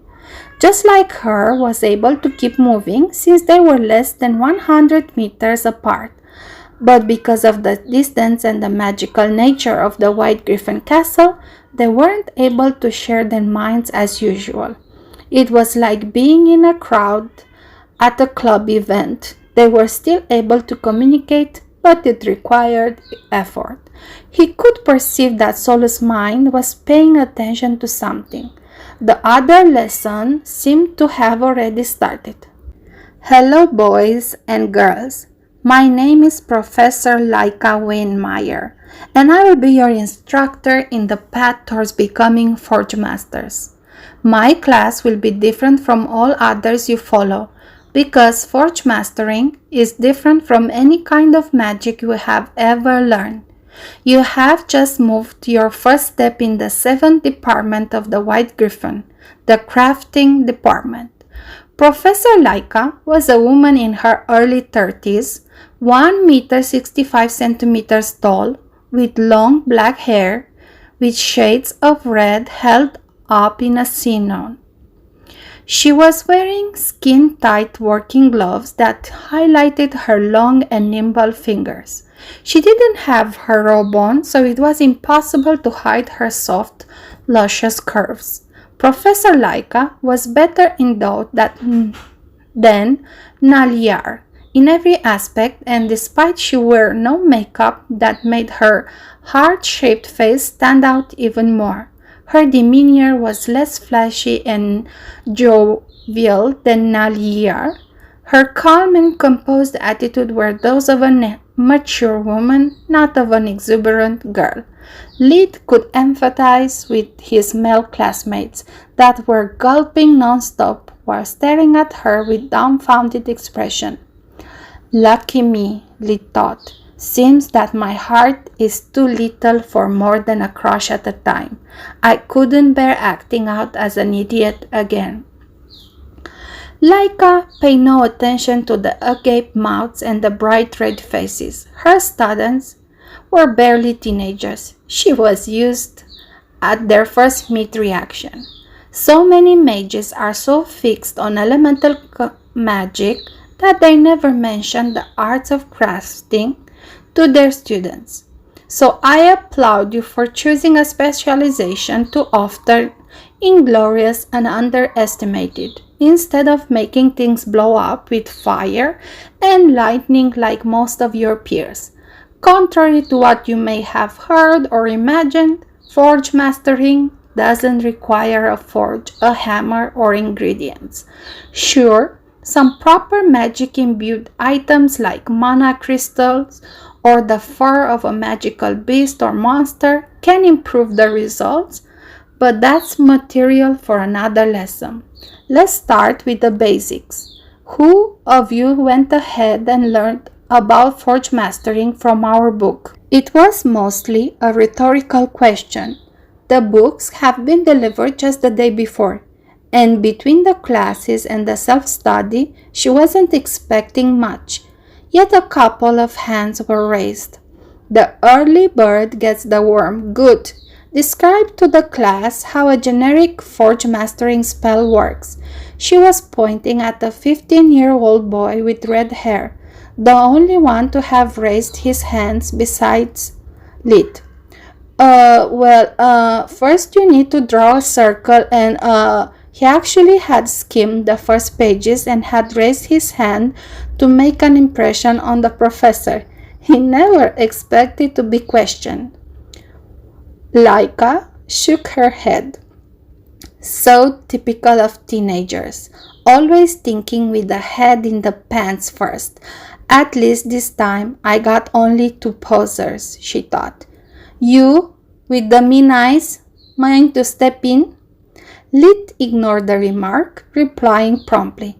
Forge mastering requires drawing 2 magic circles, one inscribed into the other, with a series of magical runes between them. The number and type of runes depends on the nature of the enchantment to apply. The circles must be perfectly drawn with no imperfections, and even their radius matter. It must be as close as possible to the size of the item that is going to be enchanted. Laika whistled in surprise and approval. Very well said. Where is your book, by the way? It's all in here. Lit tapped his temple with the right index finger. No way I take it out. Until it's in Soluspedia, I can quote it word by word, he thought. Really? The professor raised an eyebrow in disbelief.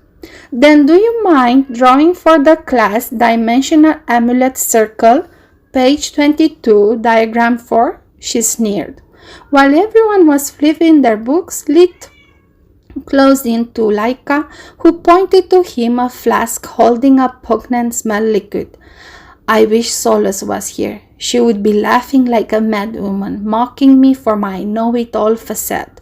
For the first time in so many years, Lit felt alone, and he didn't like that feeling. Not one bit. The room was so silent that he could listen to the steady beating of his own heart. There was no voice in his head, cheering for him or trying to make him laugh. Everything felt pointless and hollow.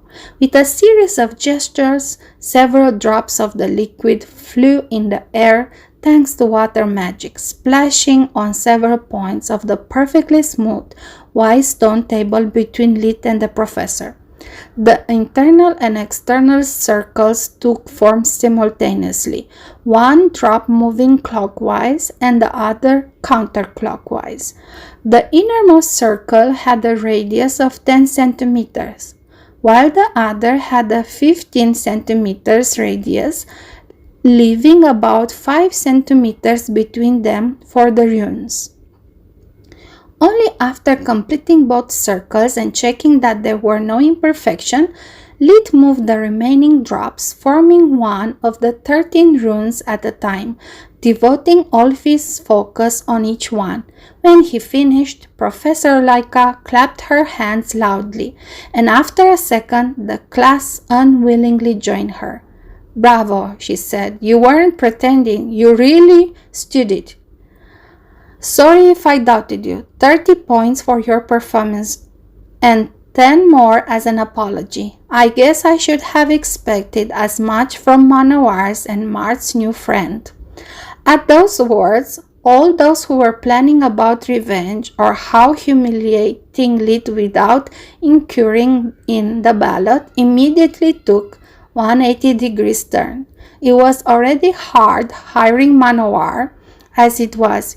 If angered, there was no telling how he would react. Not to mention that being the royal healer, he held an enormous amount of influence and political power. He just didn't care using it. It was better not to rattle his cage.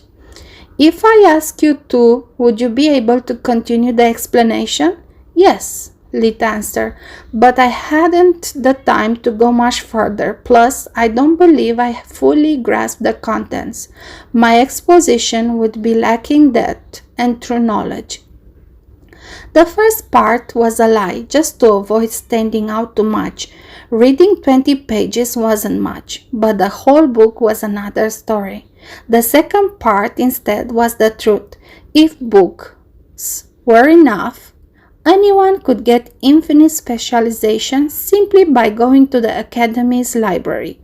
Humble and honest to the boot, worthy of a forge master. Another 20 points for you, Lit. Feel free to gather around here, everyone. Since your classmate has gifted us with a perfect circle, it would be wasteful not to use it. I'll give you a practical demonstration of forge mastering.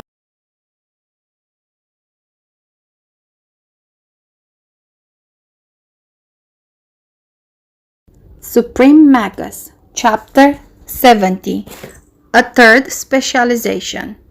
Professor Laika opened a desk drawer filled to the brim with cheap-looking pendants. We buy them in stocks, just like the rings, she said, picking one at random. The only way to differentiate the various rings is by the stones embedded within. Red for dimensional items, blue for Tier 1 magic storing rings, yellow for Tier 2, green for Tier 3. Tier 4 magic storing rings and above are not available in the prize halls. as it is just your average silver pendant. She placed it at the center of the innermost magic circle, and after that she called for help via her communication amulet and waited for assistance to come. Fun fact: the dimensional amulets are usually preferred to dimensional rings, since most mages prefer to have as many magic storing rings as they can. We still have to discover a way to use something other than rings for instant casting. The door of the classroom opened. A man and a woman dressed like the academy staff stepped in and took place behind the magical circle, starting to chant the same spell. With each cast, the space within the circle was filled with pure non-elemental mana, to the point that the air inside started to crackle and pop with power. The energy became dense enough to lit up the amulet from the table. To use a blacksmith analogy, the circle acts as a magical furnace, withholding the stored mana within and saturating the item that had to be enchanted. The circle must be perfect, or the mana would leak, leading to a defective product. She explained, the higher the mana density one creates, the better the item will be. But that also means that the Forge Master will consume a greater amount of mana for the enchantment. If the Forge Mastering spell used is weaker than the mana accumulated inside the circle, it will have no effect. A true Forge Master must always be aware of her limits or his limits. Balance is of the most importance in our line of work. If the mana density is too low, the item will be useless, too high, and it costs so much to not have a market value unless you do it for yourself, of course. When the assistants stopped chanting, Laika stepped forward, gesturing the students to move away. Then she started casting several consecutive spells. Both her hands and her voice almost never stopped. One by one, the runes that Lid had drawn between the circles started moving from their original positions, taking place around the amulet. They formed an energy sphere, absorbing the mana from the surrounding space and injecting it in the amulet. When the last rune completed the sphere, all the available mana had been compressed to the point of being barely able to enclose the pendant. With the final spell, Laika fused the sphere with the amulet.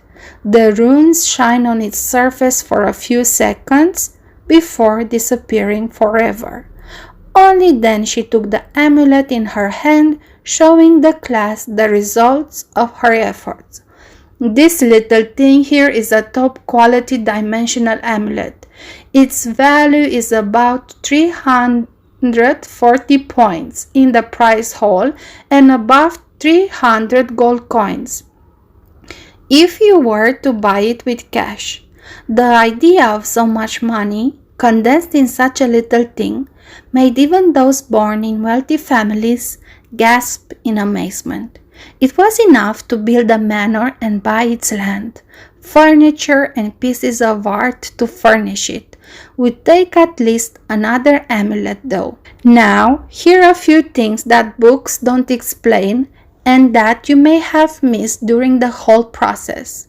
I'm especially referring to those that paid more attention to my chest rising and lowering rather than to my brilliant performance. She glared to some of the male students whose faces turned into a bright purple while squealing excuses and apologies. Lid felt compassion for them. If it was Naliar instead of her, he would probably be in their shoes. The female students instead made fun of them, calling them perverts and other non-endearing terms. Professor Laika was fuming. There was only so much she was willing to bear, even from teenagers. She took pride in her talent and deep expertise. Being treated like a slab of meat was the worst insult anyone could do to her. She covered her chest with her arms before taking a deep breath to calm down in order to continue.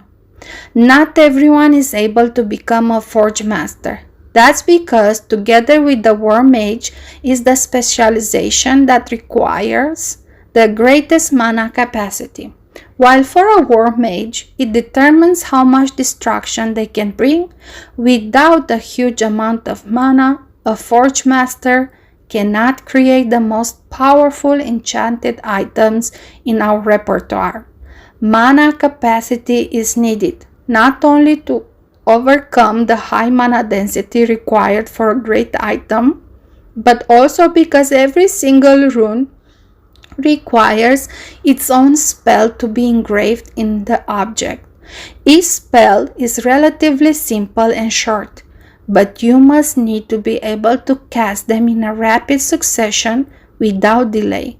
This because as soon as the magical furnace is loaded, the mana tries to escape, and even a perfect circle can only hold on for a while. Usually, after 10 seconds, the circle destabilizes and the mana begins to leak. This means that I had to cast 13 spells, one for each rune, plus another to permanently imprint the energies in the amulet, for a total of 14 spells. Each of them was able to overcome the mana density, and I had to do everything within 10 seconds, or I would have just wasted a lot of mana for nothing. Bear in mind that once an object is saturated by mana, if the forge mastering process fails, it cannot be repeated. The energy remnants from the previous failure would still linger, making any further attempts a waste of time. Even this castle is the product of the work of countless forge masters. Every single stone has been enchanted before assembling them as you see it today. Otherwise, it would be impossible to imbue with magic something this big. And that is just the first requirement. The second is that a forge master must be a jack of all trades, no matter if she or he is a master of none. In my line of work, I need to be proficient in all the 6 elements. You will also need patience, love for research, and a strong build. Manipulating this magnitude of energy is not something pipsqueaks can afford to do, not without incurring in permanent damages that would accumulate over time. Lee rose his hand. Yes, I can understand most of the items I saw in the prize hall and link their properties with 6 elements. But I don't get how warp steps and dimensional items work. What element do they belong to? Excellent question. The answer is to all of them. The only force that can bend space and time is gravity. Powerful forge masters of the past discovered that air and earth magic are the bare minimum to create such powerful gravity.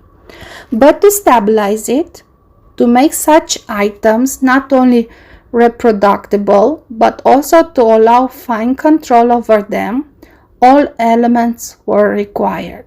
It's a field of research that has never gone dry. There are still so many things to explain. I think I understand, Lee thought.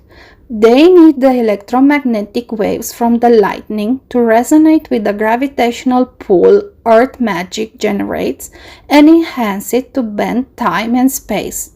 Fire and water magic probably allow to avoid side effects like the formations of vacuum, overheating, or freezing while creating such powerful gravitational force.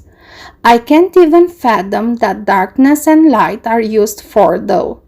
They didn't exist back on Earth. Science can help me with them. During the rest of the lesson, Professor Laika proceeded to explain how they would manage the rest of the course. She couldn't allow any of them inside the training hall again until they have learned the theory behind forge mastering. Having students messing around with magic circles was too dangerous, since high-density mana was highly volatile and could cause huge explosions if not controlled properly. After that, they would need to memorize all the basic runes and how to combine them until being able to produce all the basic enchanted items. Only those who passed all the tests would be admitted to the 5th year, learning how to add multiple properties to a single item. By the end of the lesson, Lit was fuming like a volcano ready to explode. Being in the first row helped him to better understand Professor Laika's teachings, noticing the final details about how to draw runes. At the same time, though, he was also able to feel the pressure coming from all his classmates standing behind him. In normal conditions, he would find disgusting the idea of being surrounded by strangers, hearing their whispers and being the subjects to their glares. Yet he would bear it all. But since his manacore and body were at odds, constantly fighting and messing with his mind, it was much harder for him to control his reactions and hide his emotions. It was Solo's voice and presence that helped him paying them no need, using their bond to suit his most violent reactions. So in the last 2 hours, though, they had been separated, and now Lit was forced to wait for her outside the training hall since the Master Alchemist lesson had yet to finish. It was really irritating for him standing alone in a crowd for the umpteenth time since his first life. Even during high school, Lit had been always different from his peers, focused on paying the bills instead of goofing around. Seeing their carefree attitude, how easy it was for them to relax and make friends, made him grin with envy. Suddenly, the alchemist training hall opened, and a small insect came out of it, reaching Lit's leg unnoticed and then turning into a liquid, going back towards his hand. Sorry it took so long, but everyone made so many questions that the professor forced everyone to stay behind. Want to grab something to eat? Solus asked.